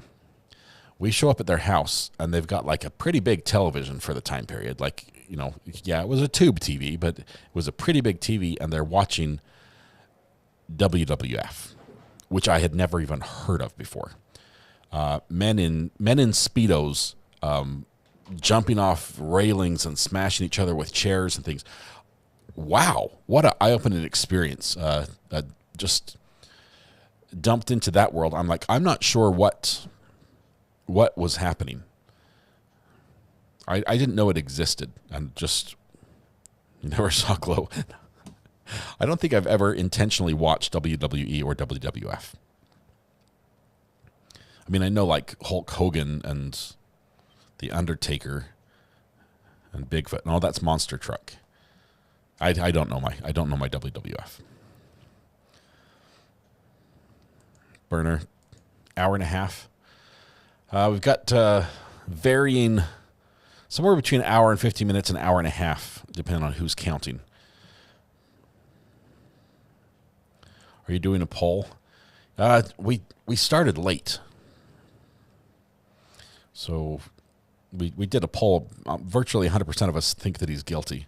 So just how long it'll take the jury to reach that same conclusion is what we would be asking. I don't know what glow is. I have not heard who got the dog. Mr. E says, why is the channel called Recovery Addict, please? Great question, Mr. E. Couple reasons. Initially, I thought it would be really cool to start a YouTube channel. This was back, 2016, where I went out and brought you along on my adventures in metal detecting because I'm addicted to recovering artifacts from the ground. Turns out that I had a lot of fun, but none of y'all were interested, or at least knew that I was out there because nobody watched. It was nobody. Nothing happened. But the name Recovery Addict, obviously, if you search Recovery Addict just about anywhere, you're going to find answers that reference addiction recovery, addiction recovery programs, things of that nature, AA, things like that. I do have my own personal experience with addiction, although it's a little bit different because my addiction was video games. I guess you say is video games. And it got to a point in my life where I nearly lost everything because I couldn't stop playing video games. My game of choice was World of Warcraft. I've said this a couple times. There was a time as a traveling salesman that I was driving down the freeway with a laptop next to me with an air card I was paying through the nose back when internet was expensive to have for your laptop. But I was paying through the nose so I could have internet on my laptop while I drove down the road and played World of Warcraft at freeway speeds. Yeah, incredibly dangerous. But I don't know. I was Alliance. Yes, Arya is the reason I never got my flying mount early because of his auction house shenanigans. It's funny you mentioned that. I ruled the auction house. I liked it better than any instance or any other part of the game. The auction house was my jam, and I made crazy in-game money. So much so that had I broken the terms of service and sold my account, I probably might have set a record for how much it was worth. But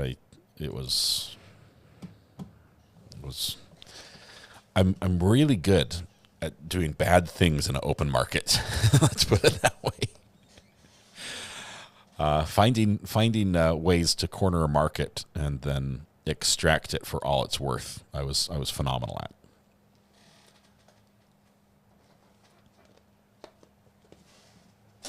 But Mr. E, thank you for the question. But just know that here on this channel, we do celebrate everyone who's on their path to sobriety, regardless of the addiction. And so you'll have people in here that often share different milestones they're reaching, or, reach out to us and just say, hey, today's a hard day because, it's this anniversary. It's this, I'm struggling here. And you'll see a lot of messages of support. We do support addiction recovery on this channel. I have a lot of respect for everyone who's dealing with that, either personally or as a family member supporting someone who's in recovery. Thank you, one and all. Okay, we're approaching the 2-hour mark. Deliberation started at 3:23 Eastern, says Josh. There's the buffer sound.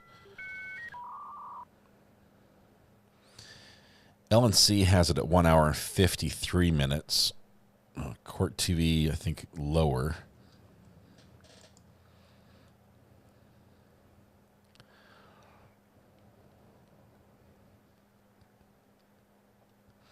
Abby, thanks for the kind words. It's the best because we have the best community on here. How are they still deliberating? They have to think he's crazy, right? Well, we did skip the instructions, and that might be key. If the judge told them specifically in the instructions, these are the steps you have to do when you go back there, and you have to read all these through again, or you have to, don't take a vote immediately. And I don't know what he said. It could the way he spelled out their duties at this point might have a big impact on how they start and when they start. Wonder if they got dinner. They should get dinner.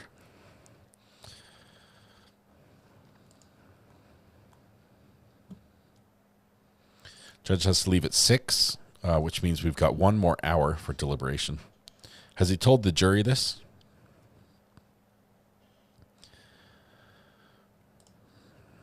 Thank you, Nomi.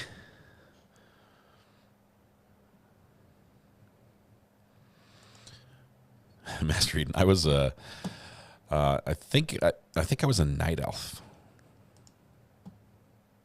My main was a night elf, jewel crafter by profession. I started off. I'm not even sure if I can remember the right terms. I started off.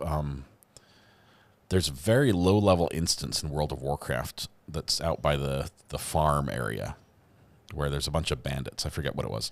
But there's a set of armor or weapons and rings and things you can get out there. And that was where I started. I monopolized it. It's the most common stuff you find. And so it was always sold cheap. But I set up my account to basically just buy everything that was put on the market in that set. And it's the first set you can get that really makes your character a little stronger than it normally was. I bought everything. And I put ridiculous markups on it. Ridiculous. So much so that the other people eventually figured that that's what the price was. And not Ragefire. The Dead Mines. Yeah, I was thinking it was the Dead Mines. Shark, I think that sounds right. Dead Mines out in Westfall. There you go, Shark. You got it. In front of the Walmart. In front of the Walmart. Anyway, that's where I started. At the end of my gaming career, I was monopolizing the recipes for jewel crafting. And it didn't matter if there was a recipe out there, and it didn't matter how rare, I would buy them all up. I would buy up all the recipes, had banks full of recipes, so that no one else could learn the things that my character knew, that made me the only place people could go to get certain things crafted. And I was brutal that way. I was brutal.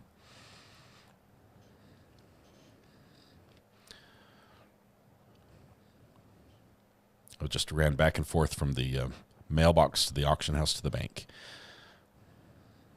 Do you remember Legend of Cage in the early 90s? I don't remember that one.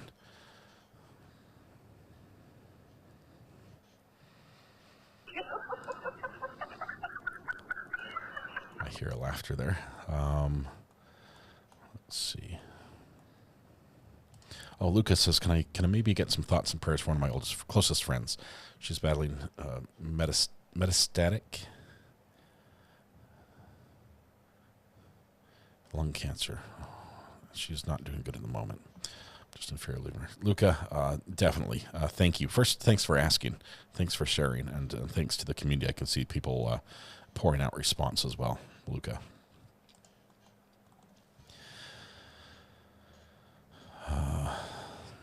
Was Mrs. R.A. around at the time, or this was before the times? Mrs. R.A. was around at the time, but I nearly lost that as well. When I say nearly lost my job, nearly lost everything, I nearly lost Mrs. R.A. So it got pretty bad.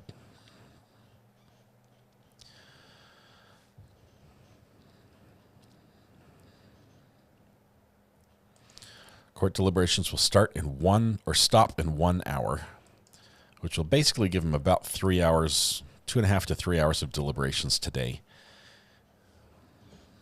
Let me keep an eye on the Twitterverse. See if we have any new updates here.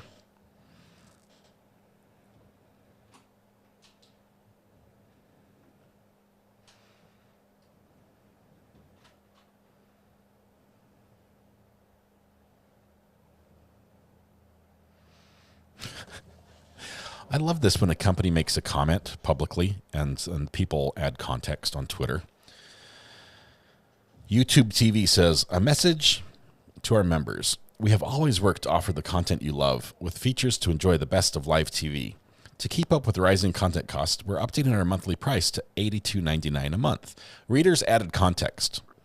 YouTube TV has now doubled in price over the last 5 years. The last price increase was April 23rd at $72.99 from $64.99 at a 12% increase. For reference, it launched at a cost of $34.99 per month in 2017, a total increase calculated at over 137% plus inflation adjusted. Yeah. You do something online, people are going to catch you.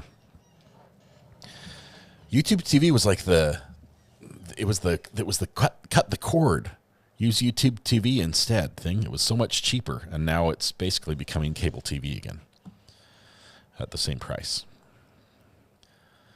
Did we find out what the commotion was? I did not find it. I think it had nothing to do with Turtle Boy.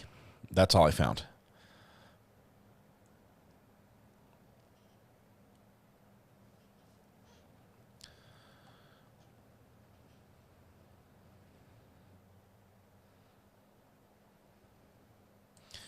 $82.99. There was a time when I really enjoyed watching either boxing matches or Ultimate Fighting, and I can understand the crazy price considering the huge purses that were available for the winner.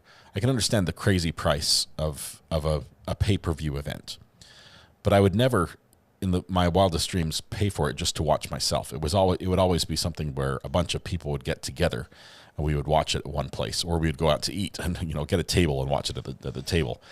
But that $82.99. Do you know how much that is? That's a StreamYard subscription. That's what it is. That's how much I pay every month in StreamYard. It's like $90 a month. Crazy.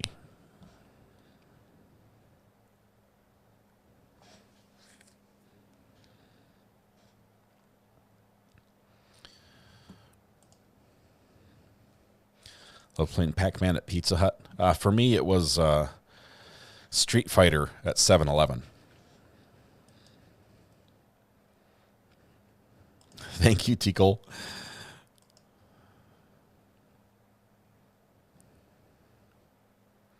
Yes, we did read most of Sarah Boone's letter yesterday's stream, mostly just the new stuff. Shark, you guys remember when you could buy things and own them, like property? Yeah. Now you just get taxed forever.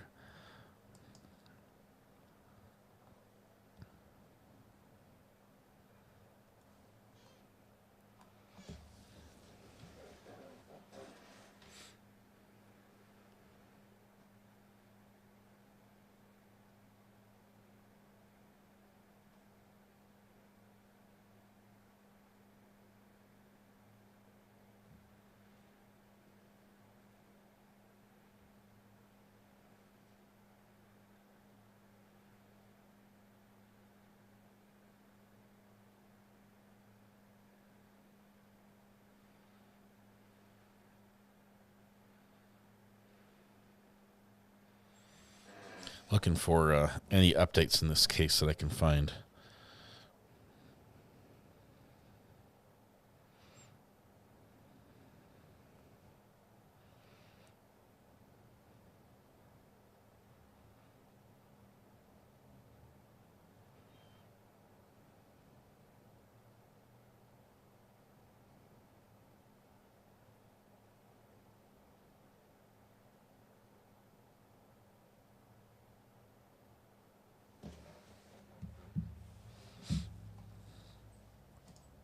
What happened with Boyd? I never saw the attorney in that court. It's possible they did get rescheduled because they had conflicting court appearances.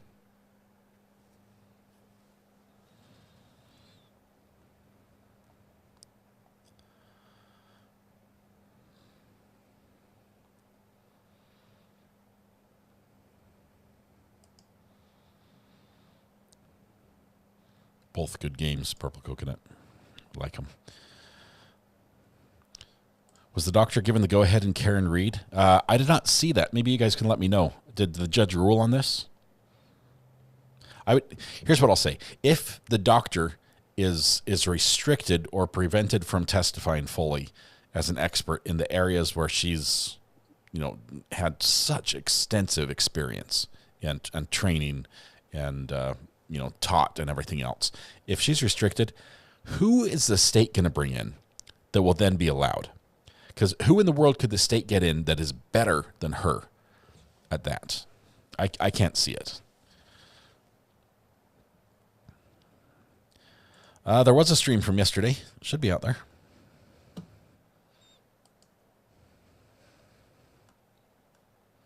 They're not finished yet.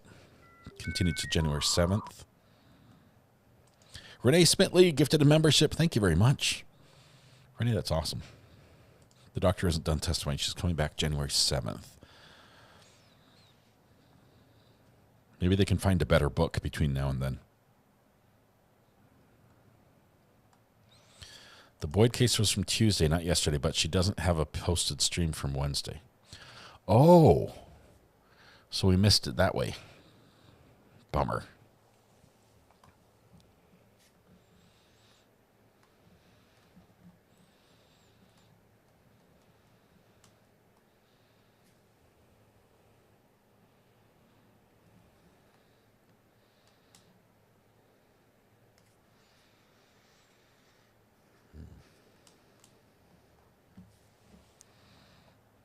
It's too bad. We had such a good song for that. Do you guys hear my song for Judge Boyd and the lawyer?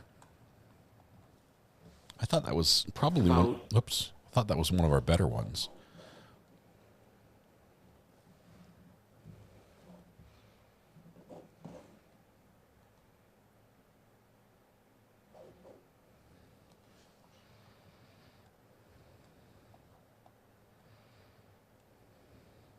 Let's have the song again. Only because we're in Verdict Watch.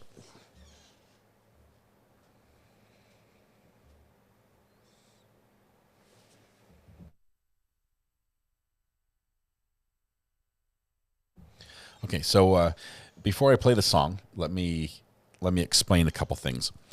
We watched the other day. I guess it was a stream from Tuesday in Judge Boyd's trial, where a lawyer got up and had a lot to say about how long it was taking for his case to be called and how much of the day it wastes for him and for his client and how he has other things to do and how it's very disrespectful, and even got in a jab about Judge Boyd's YouTube channel. Now, we did not write a song about that lawyer. I don't even know what that lawyer's name is. But we did write a song based loosely upon those events. I took some creative liberties, enough that I don't think I can get sued by the lawyer. And we came up with this song right here that I hope you like.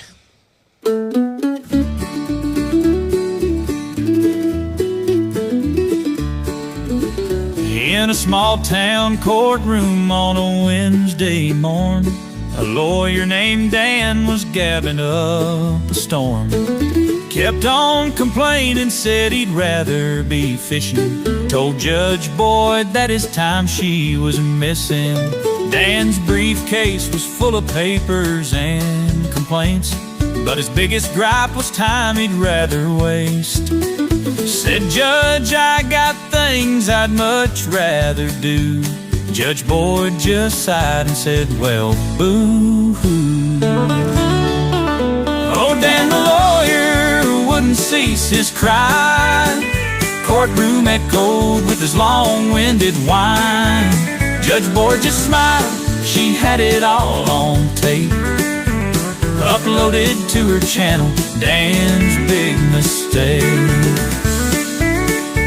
Dan's Big Mistake uploaded to the channel.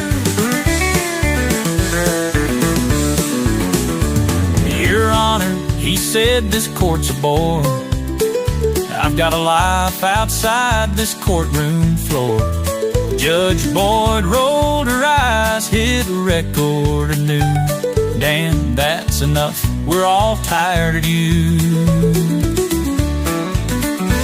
Every eye in that room was watching Dan, turning shades of red as he ran out of plans. Judge Boyd hit upload with a little grin, said now the whole world can hear you rambling. Oh, Dan the lawyer wouldn't cease his cry. Courtroom echoed with his long-winded whine. Judge Boyd just smiled, she had it all on tape.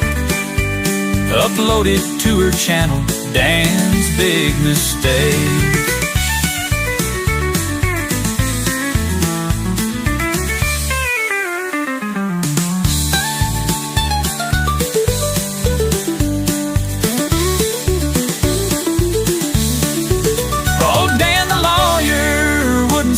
His cry, courtroom echoed with his long-winded whine.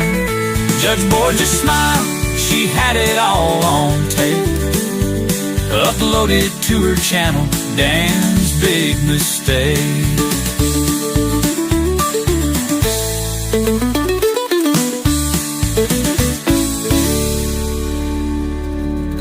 I'd love it if Judge Boyd got to hear that one. I think it's respectful enough that she won't take issue with it.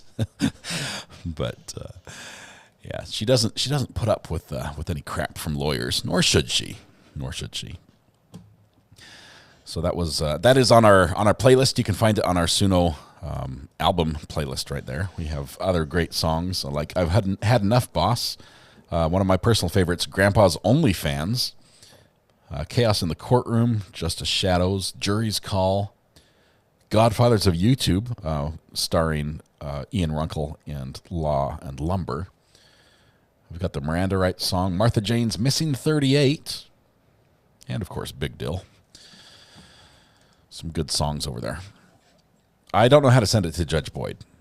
I don't. If somebody can let her know, we've got a song for you. Who is I've had enough, boss, about? The mods, basically. On days where I just decide to open up the phone lines and allow people to just jump in on the live stream, especially Verdict Watch and things where we have a ton of people. But yes, I just assume that's what the mods are thinking. I've had enough, boss. Yeah, I quit. Dan is going to like you almost as much as Melody Ferris' attorney. I don't know. I hope his name isn't Dan. If his name is Dan, I might have a problem. At least I had the date wrong because he appeared on a Tuesday, and I say it happened Wednesday morning. Well, can you put the dates on every stream you make, or does YouTube discourage that? It seems like something reasonable and rational, Red Pen, which is probably why I haven't been doing it. It would make things a lot easier to find. YouTube just tells you like how long ago it was released. What I don't know is if that will mess with the algorithm.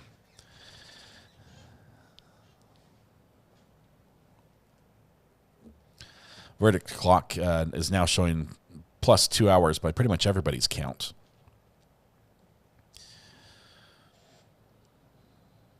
Gonna send I've had enough, boss, to the head of HR, Melissa. Just warning you, it might work. Might work.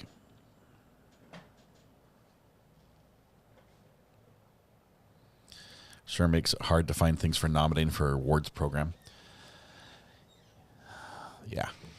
That's why I put the work on you instead of just having me doing it.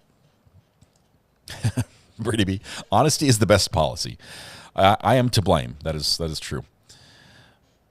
Where's a date to the description box? I think that would be useful, but I think just in numerical order would be better. Day 1, day 2, day 3, day 4. 1A, 1B, 2A, 2B, something like that. Because like who remembers the date? What good will the date do?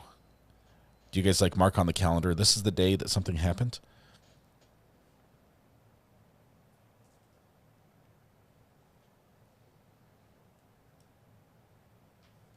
I believe the jury here was instructed on lesser includeds, which is quite interesting.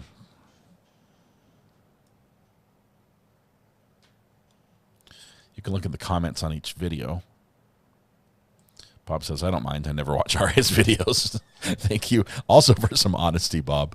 Appreciate that. Barely remember the birthdays of my family.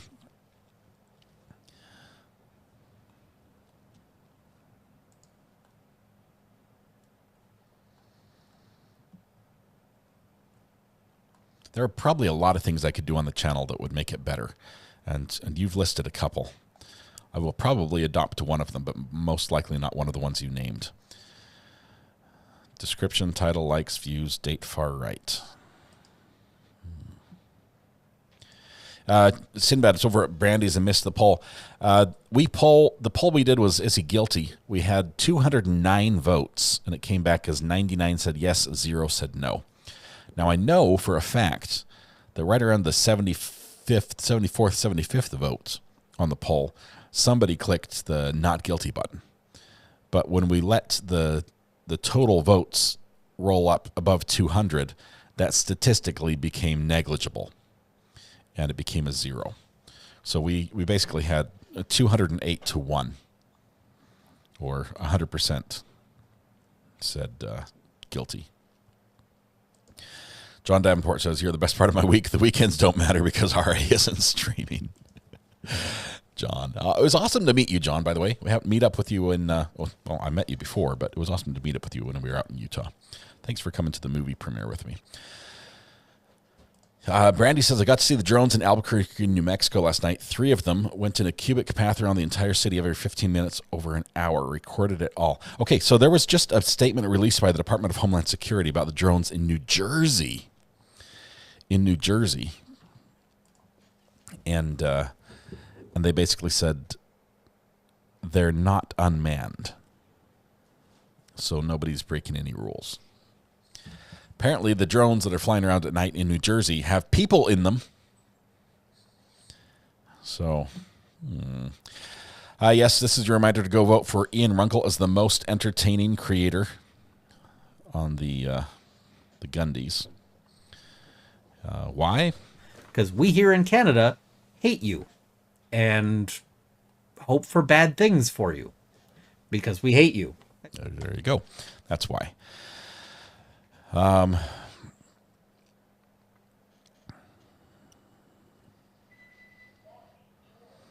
Still nothing on the verdict side.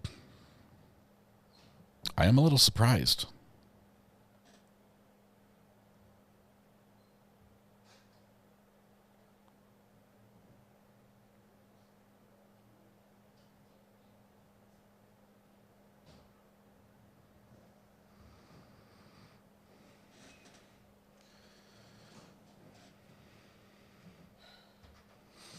Hey, Mrs. R.A., how are you doing?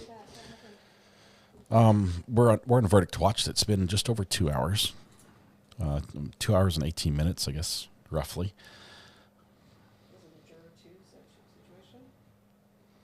Is it what? No, I don't know. I don't know why it's taken this long. We were unanimous in our poll as to who was guilty.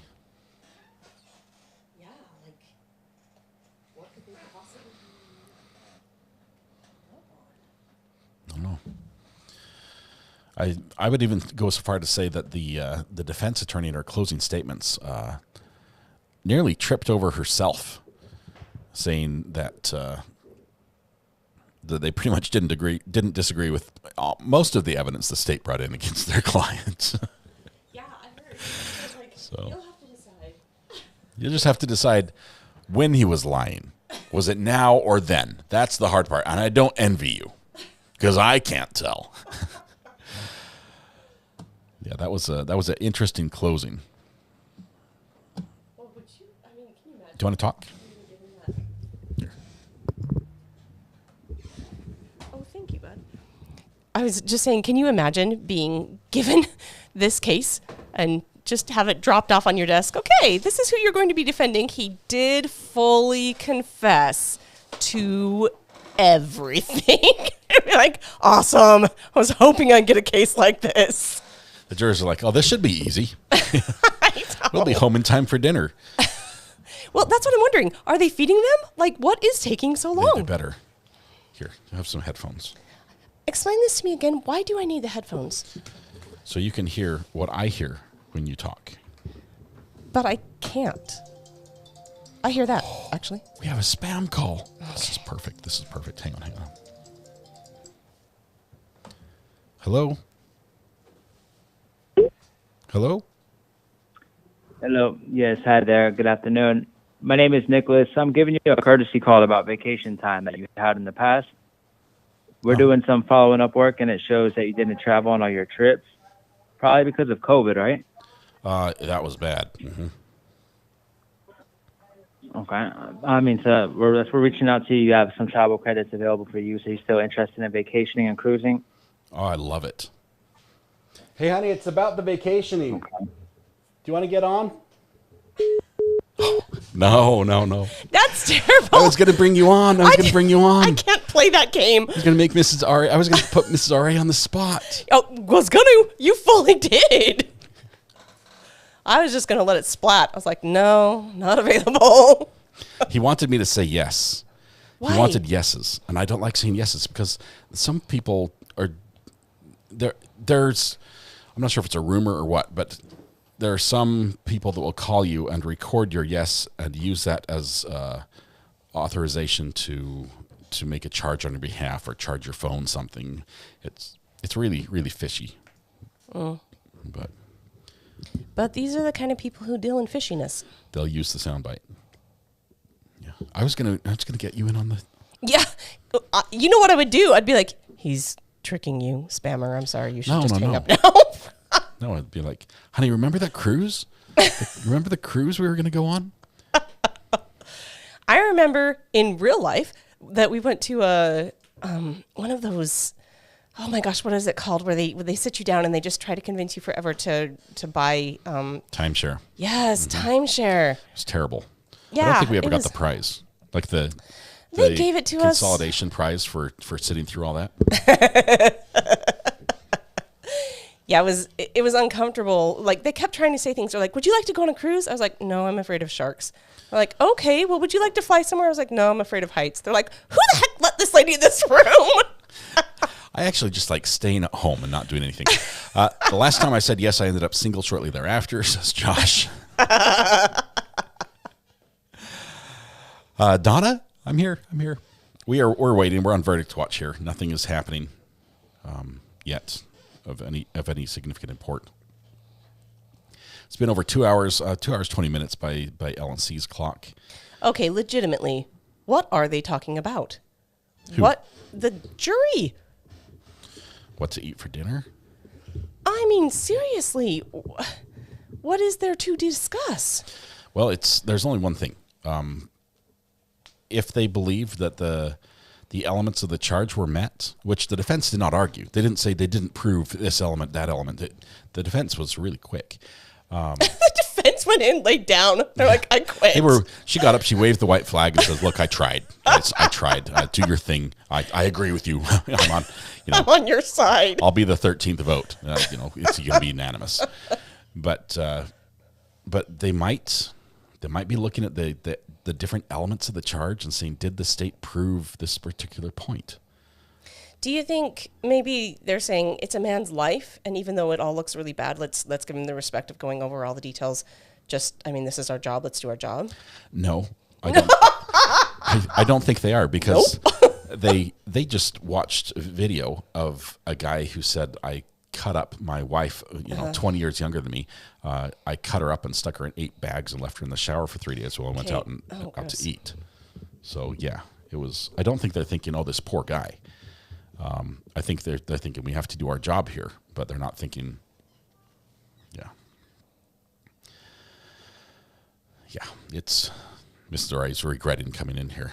I know. I'm like, what do I say to that? That's horrible. I'm giving them way too much credit. I'm just wondering what is taking so long. The verdict clock is still running. Did they go home? Oh my gosh. They go home in half an hour. Oh. The judge has something to do tonight, so It's a this party. might continue tomorrow morning. For real? There's no way. Did you guys see news on News Nation the other day? They had a reporter outside the jail in Pennsylvania that the alleged shooter of the United Healthcare CEO is being held in. And the reporter is outside the jail, and they're filming like through the fence, like 6 layers of barbed wire and 12-foot fences and everything. And inside, the inmates were watching News Nation. So they're watching live It's an Inception the moment. live hit with I don't know, it was like Banfield or whoever's on. I don't remember. So the anchor is saying, so they're watching and they're flashing the lights to let us know that we're watching them. So all these rooms are flashing on and off, on and off, on and off. And she's like, well, let me see if this works. I'm going to ask them a question. And if they all yell, we're going to hear if it picked up on your mic. And they're like, can you tell me if the this accused shooter has a TV in his cell? And everyone's like, no. It was the weirdest interview I've ever seen. all the inmates who were, for the first time they're on live TV, the lights are flashing. It looked like a disco. We are YouTube famous. It was incredible. and the reaction of people who are like, this is so cool that this whole obviously it's an underrepresented population when it comes to live news coverage. That's true. Inmates, they rarely get a lot of time to express themselves and talk and be interviewed. But they're like, that is just so cool that you drove down to the prison. You're like, hey guys, flash your lights if you can hear me. We're on News Nation Live. It was something else. I imagine that they're probably going to make rules like, okay, you can't do that, okay, because you're starting a riot. Oh yeah. But you can find clips of it all over on Twitter. But that makes me ask, why doesn't he have a TV? Do they somehow determine? How do you get? Who decides if you get a TV or not? I don't know. I guess rank has its privileges. What rank? Who's been there the longest? Oh. I think is that how it goes? I don't think that's Anyway, how it goes. I think it's Ashley Banfield on News Nation. Her Twitter account has some references to it. That Luigi Megion, his fellow inmates say, "Free him. Conditions suck." Oh dear. They let us know they're not a big fan. This is the oldest prison in Pennsylvania. Wait. The inmates there were saying, let this guy out because it's so bad in here? Oh, they were asking about the conditions, and they're like, oh, it's terrible here. It's terrible. Like what, Alcatraz terrible? What is happening? Yeah, I don't know, rats. That's terrible. No TVs. Well, we have that. Magioni. Shark. First of all, you spell your name with a Q-U-E. And I know you want me to say shark, but I'm not sure if I'm going to take pronunciation guides from someone who has an alternate spelling in their name from how it clearly sounds. Oh, that's funny. We'll just call him Luigi. We can agree on that part. Is that all right? It's Sharku. Sharku. Je m'excuse. Je parle français. Not that part, though. That's it. Just that Did one. Mrs. Ari like the Lantern Festival? What do you think of the Lantern Festival? It was magical. It was so beautiful. First of all, driving there, we had to go through a hurricane. So it was like... driving back was worse. Yeah, it was unpleasant, both directions. But when I looked at the weather, and I was like, okay, Scott's available, the kids are available, this is the night. And so we went there, and as we're driving up there, Scott said, okay, can we just agree? Because, okay, full disclosure, I'm cheap. And so I didn't want to buy the tickets online because they have like an extra $5 surcharge per ticket. We look online, it's like everywhere. It's like, it sells out every day. Get there early if you want to get in. And Miss Ari's like, we can save $5 per ticket. We can save $5 if we buy them at the place instead of ahead of time. I'm not going to get just rolled out of $5 a ticket for no reason. It's a 2-hour drive. Or one way. Okay, it's a 2-hour drive, and so I was a little bit miffed. And I said, okay. He had let his me just say, grouchy pants on. Yeah, let me just say, if we get there and there are no tickets because we were trying to save $5, we are not coming back any other day. This was our one chance, and it's no more Lantern Festival. Well, and the truth was, we really can't go any other day anyway because of our schedule and everything, so it wasn't that big of an ask. So I just said, okay, that's fine. We're driving up there. Weather's terrible. And we get there, and it's like the clouds completely dry up. Everything's gorgeous. Nobody's there because there was a hurricane there a second ago. And then we pulled up, and it was like, Disneyland weather. It was just amazing. And we walked in. It was so We walked up to the pretty. ticket booth. There was no one ahead of us. We just walked all the way up. We were right there. No one behind us either. No, there was like nobody there. But it was so gorgeous. I loved all of the different what do you call those elements? I don't know. And they were just so gorgeous. And then they had this show. And I knew they were going to have a show, but I anticipated that there would be chairs. But there weren't. So BYOC, bring your own chair. Yeah, which we didn't because why would you? So we just stood there. But it was a lot of fun. My kids loved watching it. They had a little like area for little kids. Yeah. Like the performers in the show, they show a lot of different Chinese arts, like hat juggling. I didn't know that was a thing. Hat juggling is one. The hoops, jumping through the hoops, like when they run and dive with their feet and their hands forward and fit through a little tiny hoop without knocking it over. That was pretty impressive. Yeah, and there was one guy who stood. The water, what do they call it? It's like a massive nunchucks. They've got little rubber weights on them, like a huge cord, and they're like juggling them, spinning them, throwing them up in the air and everything. Really cool stuff. Yeah, it was a lot of fun to watch. There was a guy who did like fast mask changes. And when we say fast, we mean like instantaneous.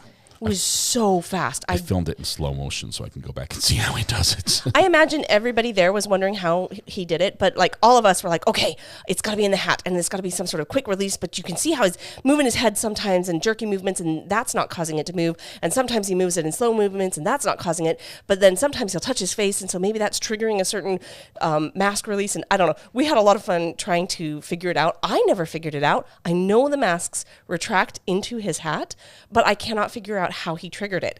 And it was so fast. So it was a lot of fun watching those guys. A lady played this instrument I've never heard of before, but it was really cool. And just a lot of fun. And then they had dinosaurs too, which was, I don't know really what the connection there was. They had all this gorgeous, like the phoenix and the goat and the dragons and all things that are Chinese and really cool Chinese stuff. And then, a T-Rex. I thought, well, I guess they were everywhere. Hey, Scott, something's happening. Okay, hang on. For future convenience fees, says Josh, thank you. We've got some audio, some stuff coming back in court. Let me pop in. I think the judge is going to tell him to go home. You've got to be kidding. No, we're early. We're early. I was about to show you the mask guy because I filmed the whole thing.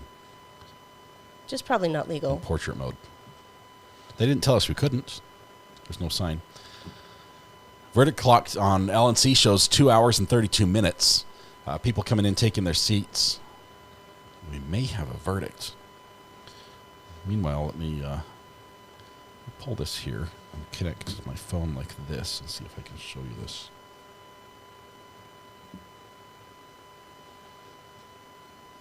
Oh, yes, I can.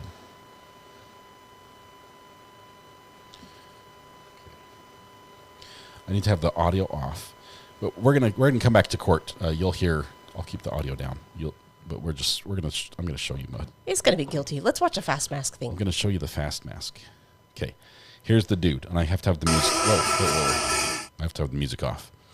So here's the dude that does his dancing, and you have to envision that there's a lot of really thematic music in the background. It could be a note from the jury. See, this is him, and that's his mask. It's sort of creepy at first. It's like a Day of the Dead sort of feel to it. But he like runs around, which is not really awesome, but hang on, wait for it. The first one took a really long time. In fact, I remember thinking, what is this about? He didn't change. There it is. There it was. It changed. Now he's a smiley face with a red nose. He's like Rudolph smiley face. And it's just that quick.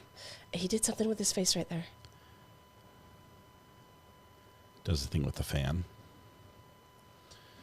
Anyway, it's really cool. The show is incredible. Obviously, the music is amazing. When he whips that fan out, it goes whack. It just makes like a crack and whip sound. It's the most amazing thing. All right. Just changed again. Yeah, he did. See? That quick. We've got audio on for court. It looks like they're standing up, so we're going to go ahead and bring that in now.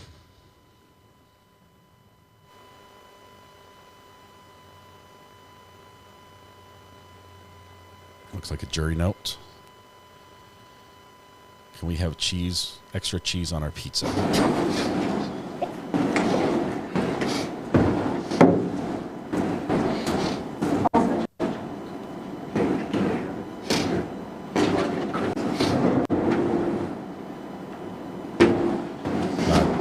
Mrs. Zara, you don't heard this, but we have a herd of elephants upstairs in the courtroom, and they're stampeding endlessly.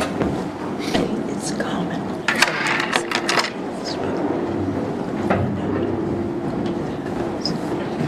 Defense attorney reassuring the defendant.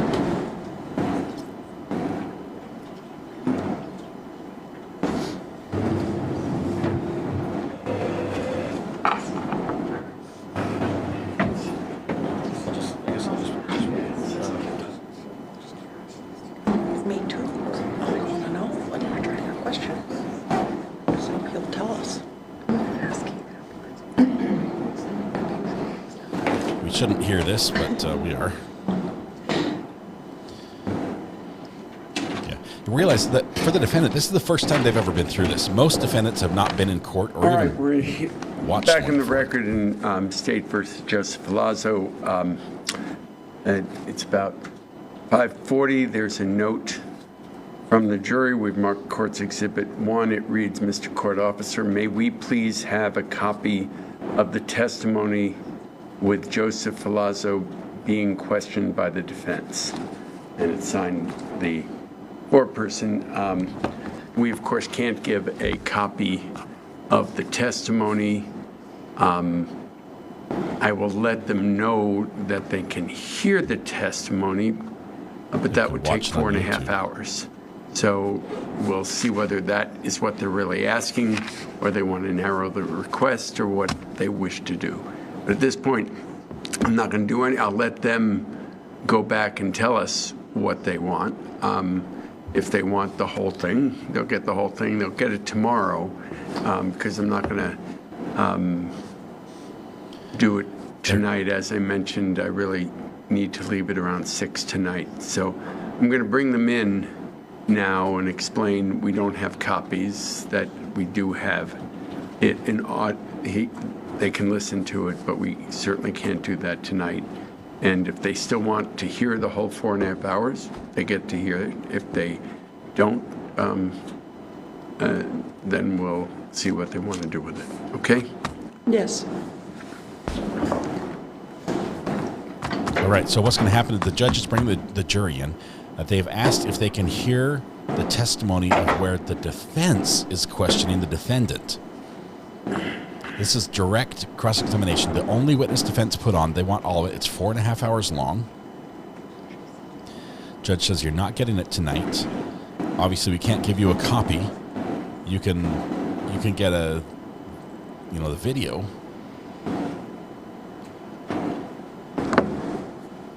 Why would they want this? I wonder if they're going to cross-reference and see if he actually lied about what he couldn't remember. Because the state said, but you testified on direct, you said this. I wonder if they're looking at that exact moment to see if he testified on direct that he could remember, and then we told the state that he couldn't. And if that happened... Red pen, I read yours and I fixed it. Just kidding. We have all 12 members of the jury present. We have the jury's note marked as Court's Exhibit 1 that reads, "May we please have a copy of the testimony with Joseph Ferlazzo being questioned by the defense and signed by your foreperson, Ms. Reno." I don't know if you want a transcript. We don't have that. Takes so months for if those. you want to hear the entire testimony, we can do that. The defense portion was about 4.5 hours. Or if there's more selective pieces that you were more focused on, that can be up to you. So we'll let you discuss that and let us know if there's something, whether you do want to hear the whole thing, that's perfectly okay. We won't do that today. We would do that tomorrow. In fact, whatever you want to hear, we'll probably do tomorrow, because today we need to retire by about 6 o'clock. So which is 18 court minutes. has other things, unfortunately, it has to do this evening.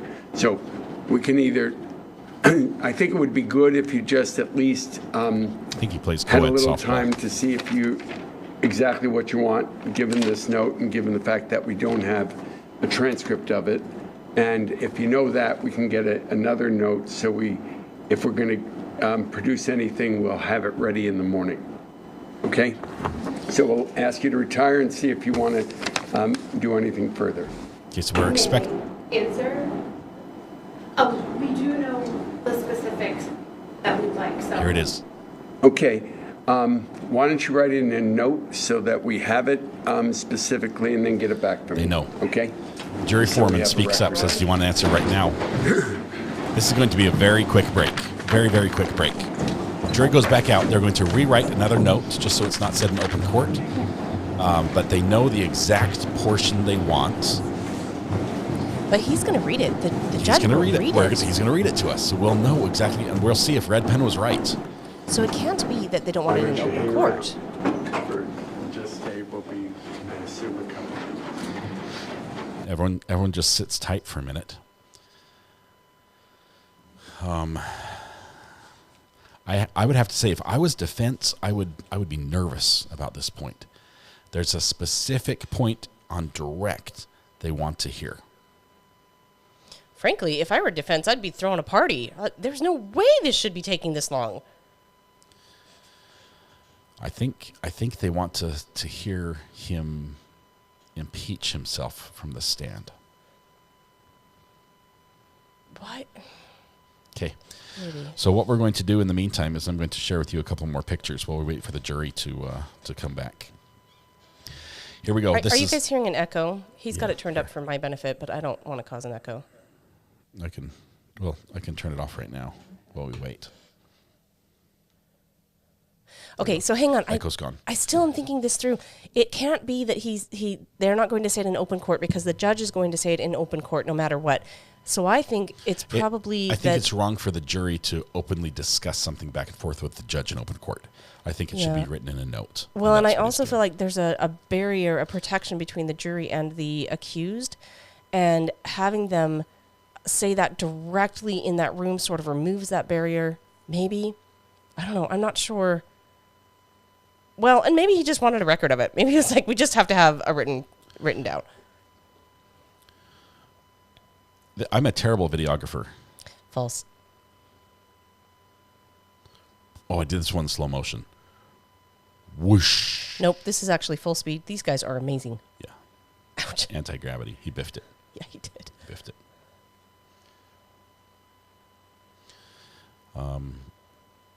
This is when it falls over. Yeah. And what is so funny is he said something like seconds before, he's like, because these rings will never fall, and then it crashes to the ground. I'm like,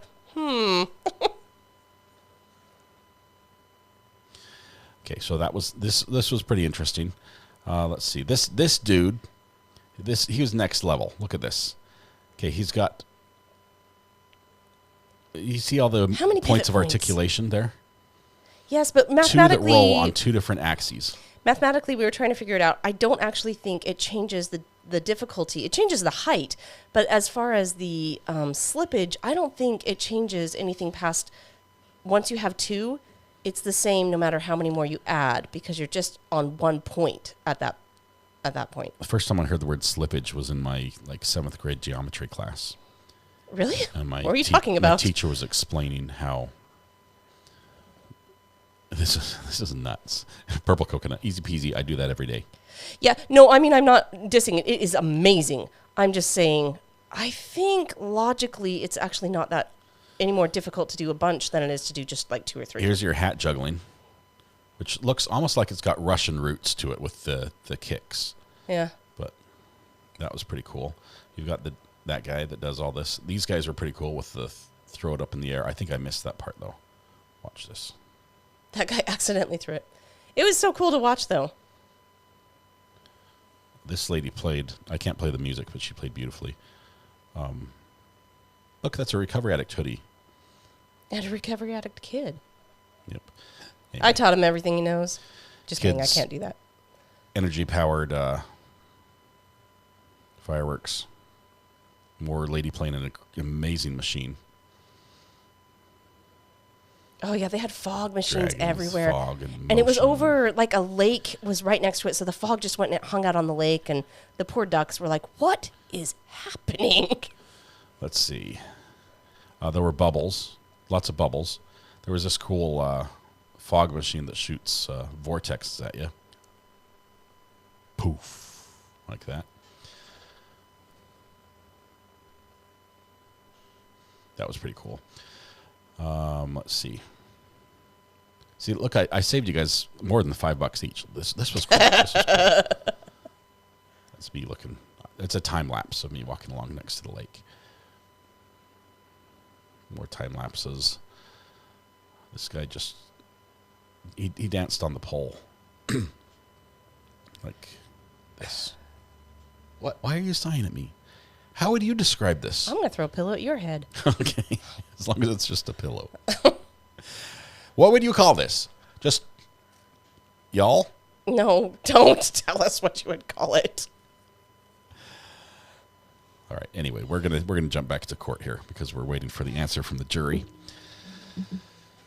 Aguchin, she played very well, but she had her iPhone playing backup music, Which confused me for a while. I was like, I don't know if she's faking it because there are all these extra notes, but it was Adam just playing says backdrop. this was not worth the extra $5. Whatever, Adam. Next time you got to show up. I will tell you, it was beautiful. The just the lights, the colors, the music. Yeah, the environment, the creativity. It was just really cool, especially when we got to this.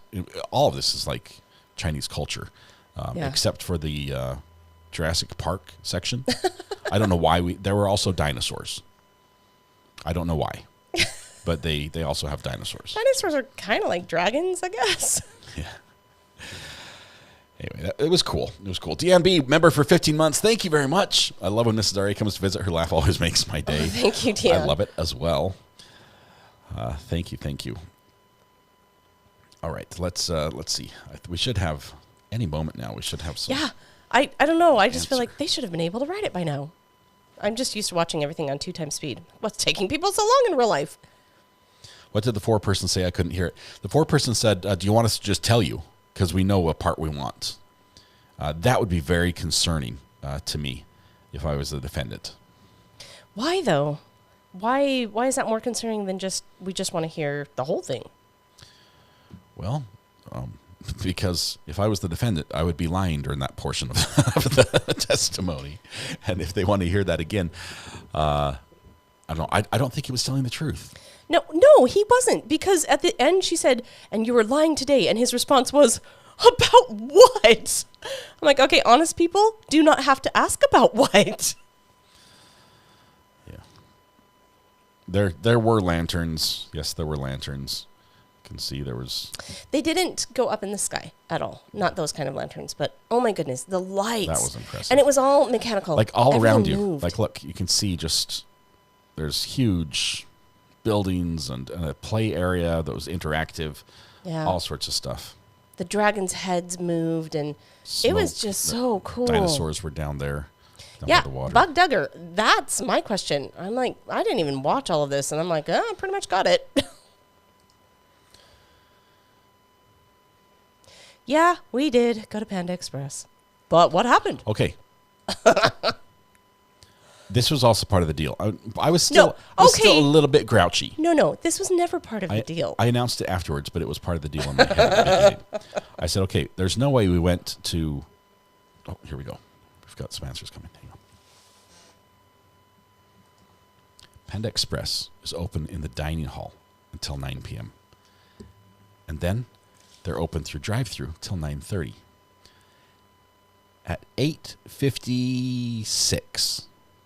I showed up at Panda Express 4 minutes before the dining area closes, and the doors were locked. And everyone was inside looking at anything other than the guy shaking the door. Court's Exhibit 2 is a note saying, may we please review the defense attorney questioning Mr. Ferlazzo. The specific time period we would like to review is when the defense is asking Mr. Ferlazzo to recount the events of Friday night from around the time period after Nicole and Ariel leave the camper until breakfast. There it is. That's fine. My only request is that I may have asked him about that on more than one occasion, and I want to make sure that they hear all the testimony he made. So I don't... We'll see what That's we can my do. request.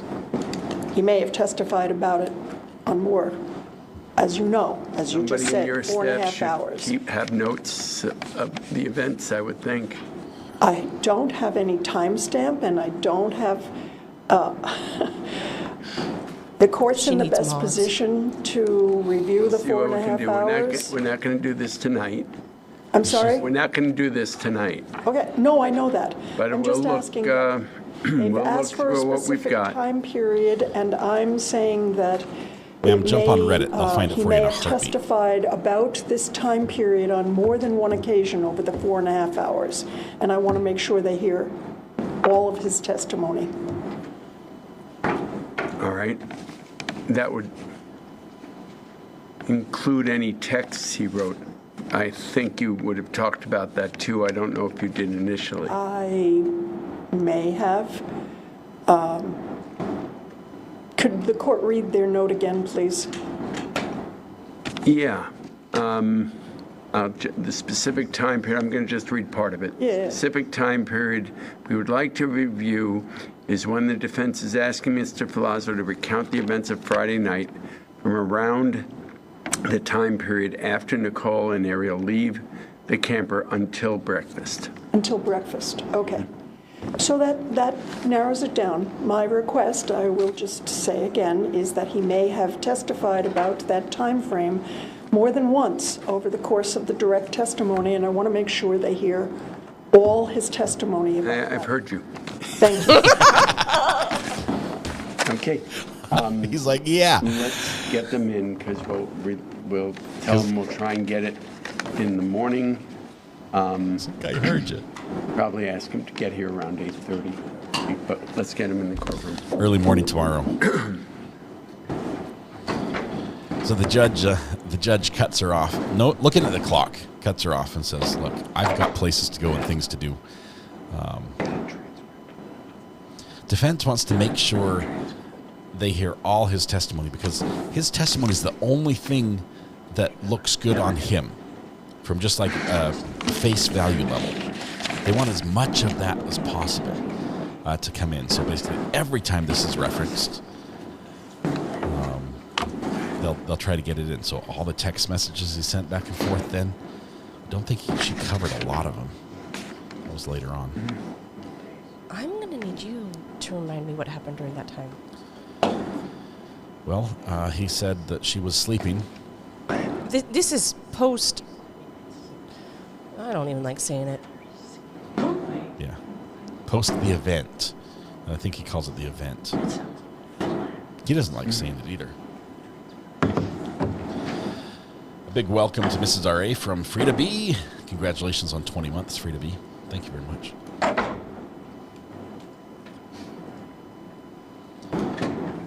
And Bug Dugger, congratulations on 19. And thanks for the package.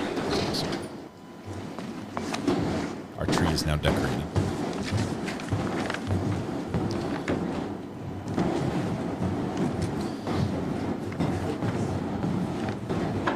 called it a drama. He didn't want to introduce his drama to his sister's life. We have your more specific note, which reads, it's Court's Exhibit 2. May we please review the defense attorney questioning Mr. Ferlazzo. The specific time period we would like to review is when the defense is asking Mr. Ferlazzo to recount the events of Friday night from around the time period after Nicole and Ariel leave the camper until breakfast. That gives us a pretty clear idea. It will take us a bit of time to get that, which suggests to me it's probably a good time to adjourn for the day and let you come back fresh tomorrow. We'll, in the meantime, try and get the testimony that you are requesting. It may be not all in one chunk. There may be other things, so it'll take a little time to see if there are places other than in one full period where it is, or whether there's other times that time period is discussed. So in the meantime, have a good night tonight. Please, most important now, not to discuss the case with anybody or to look at any media or any device which might broadcast this. It's critical that you just discuss this case with each other and learn nothing else about the case except what you already know from the evidence in the courtroom. Okay? So good night. I'll leave it to you. 8:30 or 9, would you like to start? 9 They say o'clock. 9. All right. They're We'll not see you morning then. people. All right. So as they are leaving, That was an interesting look. we'll let them leave here. Let me just say, DNB. During this time, he does say he went out and watched the sunset. There's a remember. Let me turn this down just a tiny bit. Remember how they had the defense attorney kept saying, "And what happened next? What happened next?" Before we depart tonight. No, thank you. Okay. All right, they are done for the day. They're done for the day. All right, the defense attorney kept saying, "What happened next? What happened next?" And he kept saying, "So I had a drink and I smoked." And it seemed like he was on a loop, right? And he couldn't get to that point where he started saying, and then the event happened. He kept saying, "Give me a minute," and he'd look down. He's like, "Oh yeah." Then this happened. It was probably one of the least believable times in his testimony. It does not cover the time that her body was dismembered at all. Doesn't cover that. It covers just the events of when his sister and her boyfriend leave the camper, because they were there briefly. They were only there for like 20 minutes, but it was awkward, and everyone's like, "Okay, we're going to go back inside." So they left, and it covers from there. That night, the fights, the arguments back and forth, him saying, "Do I have to say the swear words?" Yeah, he did. He said the swear words. The back and forth, how he said, "Don't hit," the candle incident, how he lit the candles and the incense, and how she was mad about everything, and he attacked her, and he did nothing other than just hold her arms down so she wouldn't hit him. And he was like, "We need to talk this out and not resort to violence." All this part is going to be covered there, all the way up to the morning, where he's like, "Hey sis, you still up for coffee? I'm ready for breakfast." So that whole period is going to be covered. Does he talk in detail during direct about the actual killing? Yeah. He spells it out. His version now, the latest version, which involves self-defense. He says that he was basically, they had argued quite a bit, and that he had decided to just cool off, and takes the dog out to do her business several times. Views the sunset. It's raining. So he also, you think that's all just bunk? It's the time frame is after the sun's gone down. It's raining, and he says he goes out and watches the sunset. I think he made it up. I think he made that up. But Why? he gets stuck in this loop that involves him taking drinks. I think it ends up being like 11 drinks he has, and smokes some marijuana or something. This is possible though. We watched this guy take so many drinks. It doesn't matter. No. Yes. Oh, yes, we did. He was sipping. It doesn't matter in Vermont because being intoxicated is not a defense. I'm to just a crime, saying, this guy unless can you're drink a involuntarily lot. intoxicated. But him saying, yeah, I decided to have a drink, grab the vodka and the Red Bull, that's not going to help him at all. It doesn't matter if he's drunk. That's not a defense. Okay, this is separate from that question, but it just occurred to me. Why was it such a big deal when he said, I thought she was drunk, but the Emmy or somebody said they tested her blood and she wasn't drunk, and everybody's like, oh, you can't say that. That's in there as well. Because he's not supposed to comment on other people's testimony. He's not an expert witness. Expert witnesses are allowed to opine on testimony by other witnesses. He is not. Okay, but I'm just saying that was a stupid thing for him to say. It was very stupid. His lawyer cut him off almost immediately, saying, don't talk about that, because it made it look like, oh, let me work this into my story. Yeah. Huh. He's like, she can't be drunk in my story because the expert said there was no alcohol, so I guess she just had Red Bull. And the lawyer's like, no, don't say that. Don't process your lies in front of us. Yeah. Anyway, so tomorrow's going to be spicy for a couple of reasons. I think we get to watch it again tomorrow. I think we get to hear all that. I don't think this is going to be given to the jury to watch in the jury room. So it'll be brought out. They'll play the tape, or they'll listen to the audio. I'm not sure what. Okay, can I just say something? I don't even know. Maybe you can reverse and look at it. But at the very end of this, as the jury was getting up to walk out just a couple minutes ago, he had been really avoiding eye contact and nothing. But at the last second, he did like one of those chin waves at people where you kind of do it because you're on screen and I'm not. Yeah, he did that. And I was like, what?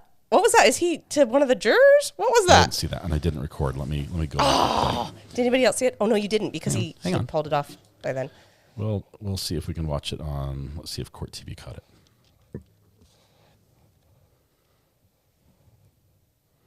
It's right when they stood up. Yeah, so all the jury is now getting up and leaving the room. He's standing up with his attorney next to him as they're walking out. Like, we'd pretty much finished watching them, but he does this little weird, up chin acknowledgement thing.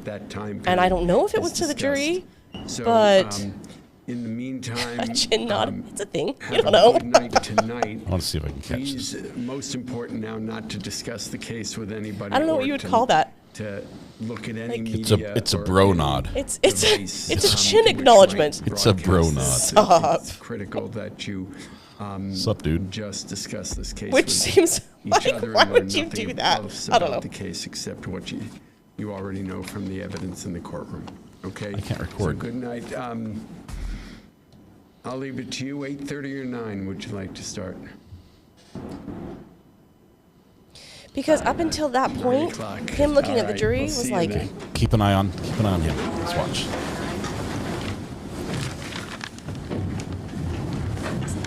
Okay, you can see the jury in the reflection. They're walking out, so I don't think it's any of them.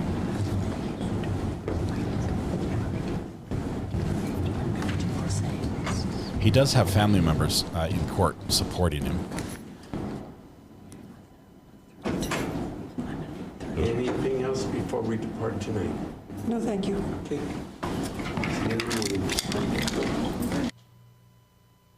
oh my gosh, maybe I just lied to you guys. I think my wife. Oh, I'm a liar. Shoot. Hang on. Caught in the act. No, it was before that. It was before he turned. He says namaste. Just kidding.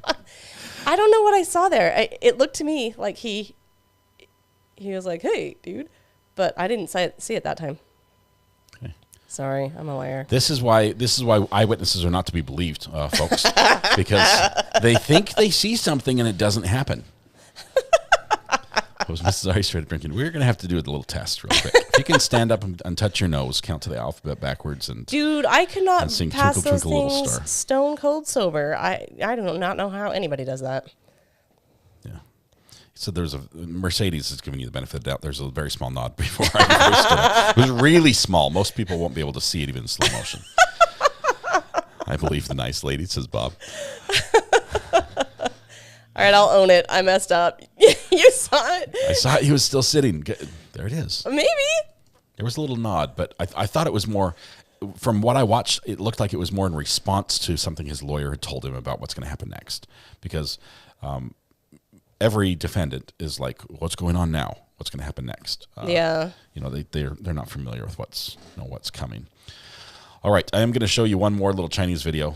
This is It's called an up nod. Is that for real? Or you nod. just made that up? What's up, nod?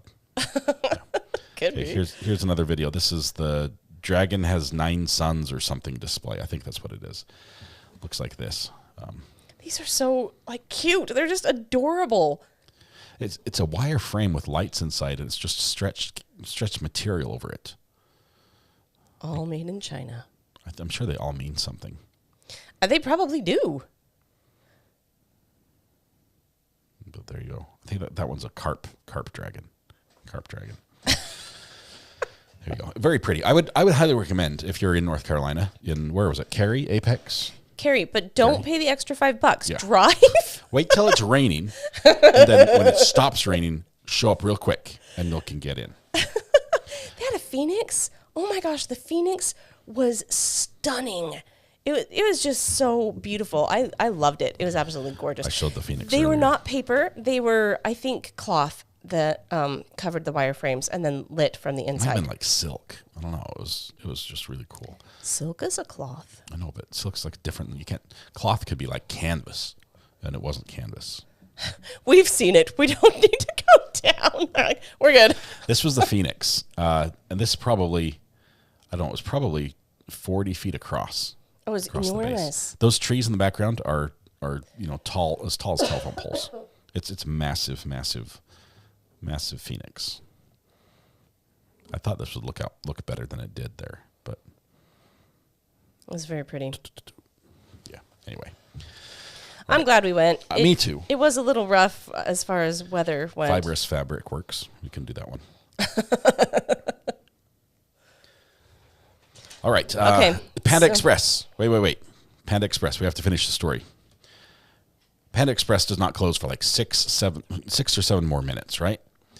I'm out there shaking the doors, and I know they see me because one glances and then looks away, and then they're like, "Oh, let's admire our menu and see if there's anything we need to fix on that." And it's like, everyone's like, they're standing there doing nothing. Okay, I'm like, guys, and I'm like, so I was going to go around to the other door, and it was locked as well. So I go back in the car, and I see the drive-thru still open. I read on the sign, it's they close in 6 minutes, but the drive-thru's open for half an hour. So I pull in the drive-thru, and I was able to overhear the car ahead of me, and I realized this was not going to end well.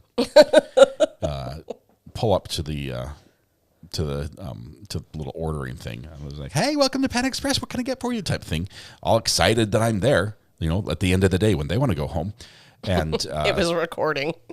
Yeah, I'm like, "Do you have anything? Orange chicken? No. Do you have egg rolls? No. Do you have honey walnut shrimp? No. Rice? Do you have rice? Do you have white rice? No. Chow mein? No.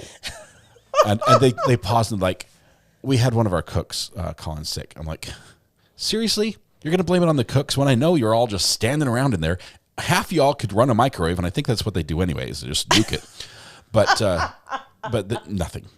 They're like, what we have is there was some beef pepper something, and that was it.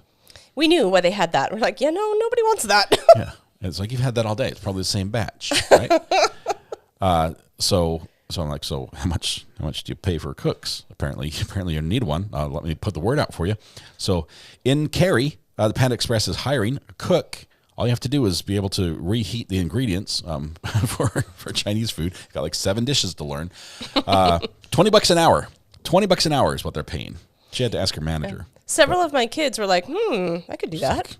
Free Panda. There you go. So they're trying to get a cook, apparently, so then they can sell stuff. So we went next door. We figured you cannot go wrong with Chick-fil-A. They have systemized customer service. There's no way. Chick-fil-A employees do not have bad days. Guess who else closes at 9? Chick-fil-A. They may have 20 employees running around the store, which they did, and it looks like it's busy as Grand Central Station in there, but Chick-fil-A is also closed. Well, Almost. I missed the drive-thru the first time. I took the wrong thing. Got in the drive-thru and came in before the guys that were outside actually shut down the lights. So I was the last customer. Yeah, as we're driving away, their click, click, click things are getting turned off. Yeah, they're switching the menu to breakfast, okay, because the next time they're going to use it is breakfast menu. And so I placed my order. And it's like, okay, let's get 2 12-piece of the nuggets and, this meal and that meal and that meal. We're ordering a few things and drinks and everything. And we pull up to the drive-thru place, pay and pull up to the drive-thru place. And the manager is standing right inside the door. You can tell because she has a different color shirt on, right? And she has actually an increased ability to voice her opinion as well. I think that's part of being a manager. Yeah. You can say what you think. And she's like prepping people for the cleanup, shut everything down so we can go home. And I forget exactly what her words are. She's like, really? Are you serious? When she sees there's a new order on the drive-thru menu. We're sitting right there. And my window's down. I'm like, sorry, that's me. She looks over at us, gives us this like fake smile, like, oh, I'm going to spit in your stuff. I'm spitting in this. Yeah. And so she throws it together. Mrs. R.A. got no fork. No fork for a Cobb salad. Zero fork. Yeah. But I think also no spit. So I'm like, it's fine. Yeah, I think our food was good, but she was not happy at all. And then... I don't know who said that, Sarah Beth. I was like, it is not her pleasure. They did not say my pleasure. They did not. As we're getting ready to leave, right? She's finished her part and handed the bag off to the guy who's going to give it to me. And she's like, all right, everybody, you know what you're supposed to do. No chit chat, get working. Type thing. She like shouts the orders to shut everything down. She gets her Nazi coat on. And the guy hands me my food. And I'm like, you have a mean boss. He just smiles and laughs. And we drove away and said, okay. That was not nice of us to show up so late. Okay. Yeah. Anyway. So, yeah. I did not get my Chinese, which makes me hungry tonight. No, you're not hungry. I'm hungry. Nope. Is it too late for Panda? It's only 6. We've got to have some food now. The kids have been there several times. I'm like, Mom, I said, they ate yesterday. Did the light show have concessions? Yes, they did. $10 for a hot chocolate. I think they added Fireball whiskey to it. They called it spiked hot chocolate. So I'm thinking it had a little something added to it. But $10 for one of those. I think it was $8 for an egg roll, $14 for some veggie fried rice. Yeah, and have I mentioned I'm cheap? I was like, forget that. I wasn't. It smelled delicious, but I just had to walk by. So, never been to a Panda Express. Bug Dugger, you're missing out. It's an experience every time. It's like getting your hair cut at Great Clips. You never know what you're going to, or if you're going to get service. Now, I love Panda Express. If they would sponsor the show, I'd be a big fan. But some of my favorite food, their honey walnut shrimp. Oh my goodness, they do it right. I don't care if it's never been made that way in China. They do it right at Panda Express. It's really good. You pay an extra $1.50 for it though. Okay, so yes, we had trauma, but it was fine. It was good, and we made it home safely. It was fine. Now I want to know. Barely. It was scary. Every time it looked particularly bad, I would look over at Scott. I'm like, how you doing? And he would just he wouldn't even talk to me. Just give me a thumbs up. I'm pretty sure that he just held that position. I'm trying to imagine where the lines are on the road right now. I'm pretty sure it's straight here. So I'm just going to hold the steering wheel straight and we'll continue at 75. Yeah, wasn't good. It was downpour. It was so much rain. Yeah. And right before we got there, a family member said, have you guys seen Ryan Hall, y'all? They're like, you're going to die tonight. Yes. I was like, great. And of course, Thomas is like, hey, got some storms coming your way. It looks pretty. Yeah. And then we're like, yeah, we're in it. Let's drive it. That'll be fun. I was joking, Brandy. I do actually love Panda Express because they do make it from scratch. There's no microwave involved. They have really good food. Don't sue me, Panda Express. Please sponsor the show. I promise to only say good things from here on out. Oh. Okay, but wait, I do have a question about what you do on this channel for real. Mm-hmm. Why that section of time? What is, obviously it's significant in that that's when the crime took place, But that was a long period of time that they want to hear just the direct. They don't want to hear the cross on that. Well, that's his story, and they already have physical evidence. The state only presented, during their portion, they only presented, like, here's the evidence we have. We can see that the pillow was against her head when she was shot. We can see that there were 2 shots in the pillow. We can see that this is where it was located based on the bloodstains. So they just have the facts from the state, which are all admitted in evidence, and his story. And I think they're going to compare the two and say, okay, what time was it? Because he was out watching the sunset in the rain 2 hours after it got dark with his dog. I don't think they're going to... Drinking. Drinking. Tons of Red Bull, tons of vodka. Anyway, it's almost like the podcast tonight, which we don't have, by the way. No podcast tonight. Thomas is in Houston with family. Thoughts and prayers with him and his family, as they've got a cousin who was in a horrific car accident. We're hoping for the best for them and praying for them. So, no podcast tonight. Tomorrow, it looks like we're going to pick up this case again and continue where we left off. Okay, so Bug Duggar, he did it when she was asleep, in your opinion? I honestly, as the was it the ME was describing the shots and how, it can be it looks like an entry wound when it's actually an exit wound, all that stuff. I was listening to it and I was like, don't laugh. But I seriously thought, so what are they saying? She was like standing with her head up against a wall? Like, I couldn't, in my mind, I was like, what does that even mean? Why are you saying there was something next to her head? That's so weird. I could not make the connection that, she was lying down in bed. Yes, please, thank you. But Scott said it out loud. And so when Scott said it, I thought, oh yeah, that makes sense. But Scott needed to say it for me to figure it out. Now, probably you guys all figured that out. Probably the jury all figured it out. But there are just a small percentage of us out there who are thinking, so leaning against a wall. Those are the only options. And yeah, maybe these, I don't know. I don't know. I don't want to reenact this, but I have questions about something that he described in the events as well, especially right at that moment. Yeah, please don't reenact this. My goodness. Well, especially this part, and you'll hear why. She was sleeping on the side of the bed that was closest to the front of the van. He sleeps on the back. So to get to the back of the bed, he has to climb over her. He says, while climbing over her, she elbows me in the groin. Yeah. And I'm trying to position, where physiologically, is he to be able to, she's a small lady. My arm is about, I'd give us a little over a foot right there from, a foot of, how does that work, right? How does that work that she elbows him? Yeah, it'd have to be a knee or a and he's able to grab her hands to stop her. I'm not buying it. You can't. How could you grab somebody's hands if you're actively climbing over them? I guess you could fall on Her them. hands would have to be, first of all, for him to be elbowed, okay, he's got to be probably mid-torso or higher on her body with his knees. So he's like climbing over her face. That's the only way this works. And if that happens, for him to grab her hands, he's got to be turned facing so the way her head is. I'm not buying it. I'm thinking something else happened there. Greeners, $1 from Ferrari, $1 from Mrs. Ari to reenact. Nope. This is why I said no, because I know which one I get to be. Mrs. Ari's like, yeah, I got an elbow.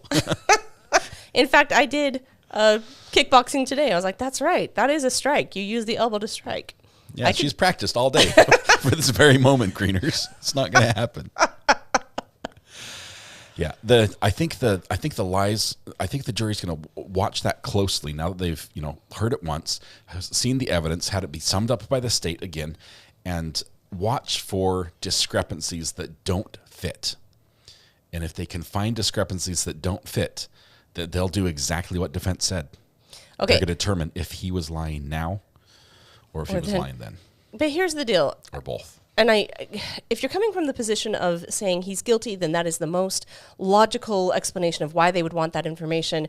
It seems unconscionable to me that you would not be coming from the place of he's guilty. But let's say that they're not. Let's assume that somebody feels like he's not guilty. Then if you're looking at that information of that time frame, it's possible that what they want to know is, let's hear it from his side again. Let's just see if, not trying to figure out how guilty he is or trip him up, but honestly just sit in our feels and, okay, see, this is so hard for me, but okay, hang on. let me pretend that I think he might be not guilty. That if you honestly felt like he was not guilty, then you'd want to hear that part, because that's the part that is the strongest evidence for him. Why are you laughing? Maybe the jury's going to do their own reenactments, says Yo Mama.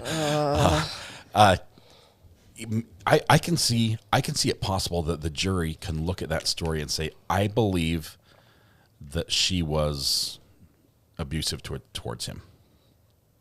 That he was the victim in that relationship. Now, the things that go against this, I would say, is the fact that he's 20 years her senior. What?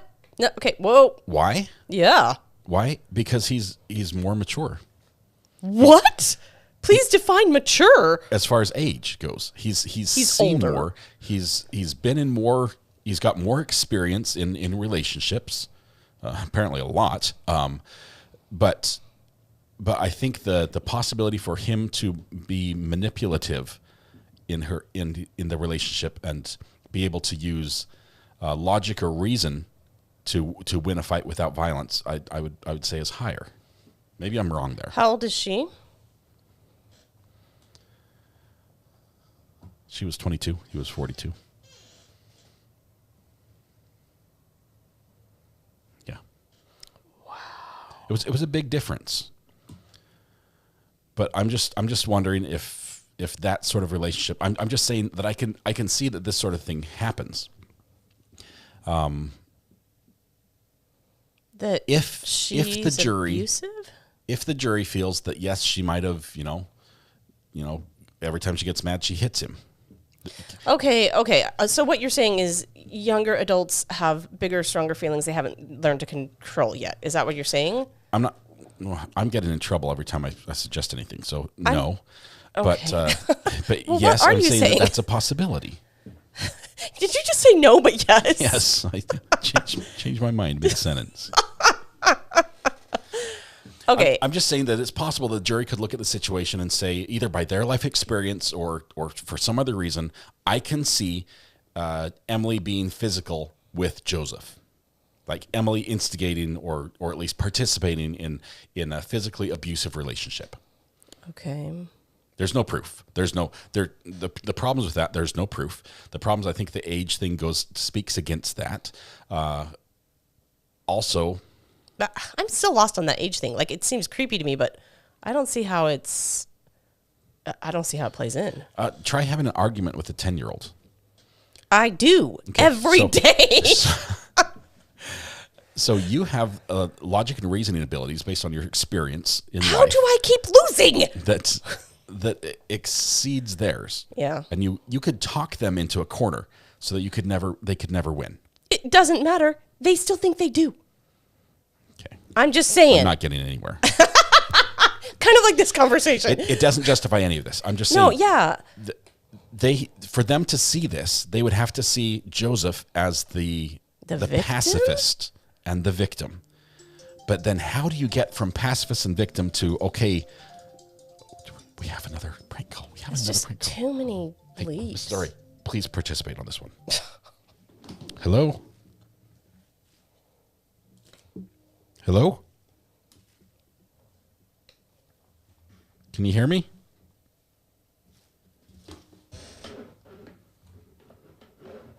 I'm plugged into the wrong one. Hello? Are you there? Oh, it was a real person, too. It was a real person. So, I think it's interesting that you use the example of talking with a 10-year-old, because in listening to the prosecuting attorney try to get him to logically answer a question. It very much felt like arguing with a 10-year-old, that she was like, tell me what actually happened and tell me what you said in there. And he was like, I just don't remember what happened. I don't remember that happening. She was like, I don't care if you remember it. I want you to tell me what you said in that interview that you watched. And he's like, but I don't remember it. I feel like, but that is not the question, sir. I need you to please answer the question. And he never would. And that's really frustrating. Yeah. Well, I think the jury's looking at that and looking for places where he impeaches himself based on physical evidence or based on what he says to the prosecutor at a later point. But they didn't ask for that. That's why I'm like, that's weird. Why would you? Yeah. Yeah. I don't know. We'll find out tomorrow. The jury's going to watch it. We're going to watch it with them. So it'll be good. No podcast tonight, so we're going to we're just going to kick back and take it easy. Do you have plans for tonight, Mrs. R.A.? Thursday? Hope they involve me. I don't. Usually we have a podcast, so. Yeah, I know. I miss it. I'll check on Thomas. Yeah. How things are going. Somebody asked if you take spam calls. He takes all calls while talking to me. He'd be like halfway through a sentence, nope, gonna take a call. Okay. It's a bad habit. I got in the habit when I was doing. I was involved in maintaining some very, very important computer systems for the government. And the customers were government agencies that were stationed all around the world and sometimes in war zones. And so if something went bad and that needed to be fixed, I was the first person to catch it. Or if my system didn't catch it, I was the first person to catch it from the boss. So I oftentimes would get calls from all over the place, 24/7. And the team I was on started off as it was going to be like a 4-person team, went to a 3-person, then 2-person. Sadly, the other person passed away from cancer, and it became a 1-person team. And so I ended up answering all the calls. And it's just something that stuck with me.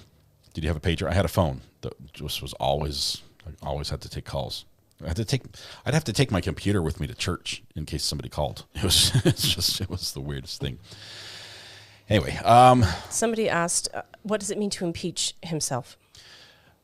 Well, impeach himself would be his statement goes against his own interest, where he lies. He said 2 different things, where one of them it can't be true. You've proven that he's lying. So normally a prosecutor might try to impeach a defendant by saying, well, here's a prior statement you made that is inconsistent with what you've said today. This was the entire cross-examination by prosecution. The defendant got around that by saying, I don't remember anything I said to the police, so you can't question me on that. So, okay, did the prosecutors not know that was going to be his defense? Like, why do they not have a doctor who can come in and say, that's not even possible? I think they knew how it would look to the jury, and so they just said, let's do it. Let's roll with this. And she was pretty good at making him have to say, yes, that's what I said on video. She'd pin him down to a corner. So anyway, good times. Mrs. R.A., did you say you had plans tonight with me? Panda Express? Is that what I heard? Everybody? That's probably what you heard. Thumbs up in chat if you heard that. I'll pay you later. Did the guy do a nod? Yeah. Oh, let's see. Can you invite Dr. G on to give us a take on... Oh. I would love that. Dr. G is normally free on Fridays. Let me reach out to him. Has he done one on this case already? This I do not know, but his take... One of the things I love about Dr. G is that he's so very balanced, that he's not emotional, he's not trying to push you one way or the other. He's just like, hey, this is interesting, and this is interesting, and it could indicate this, and all of you people with your thumbs up, what are you doing? I'm getting honey walnut shrimp tonight. Yeah, I do like Dr. G. I like him as a person. I like his analysis. He does a really good job. He hasn't done one. I'll reach out to Dr. G and see if he's available. He likes more of a challenge. Okay, that's fair. All right, tonight when you go home, please hug the people you love. Smile at someone, make their day just a little bit better, and please stay safe till we go live again tomorrow morning. It will be 9 o'clock start, so probably 8:30 for us. Please be here. It's going to be a lot of fun. I heard Panda Express for tonight, and no more Chinese festival without buying convenience fees first. That's what I Mrs. R.A., thanks so much for joining me tonight. Yeah, thanks for all of having y'all me have a wonderful night. I don't know who to pass you to, but I'm sure there's some great creators on here that you can find if you need to watch something tonight. Maybe Ian's on. We'll see. Okay, this is a call I need to take. You guys have a good night. We'll see you. Bye-bye.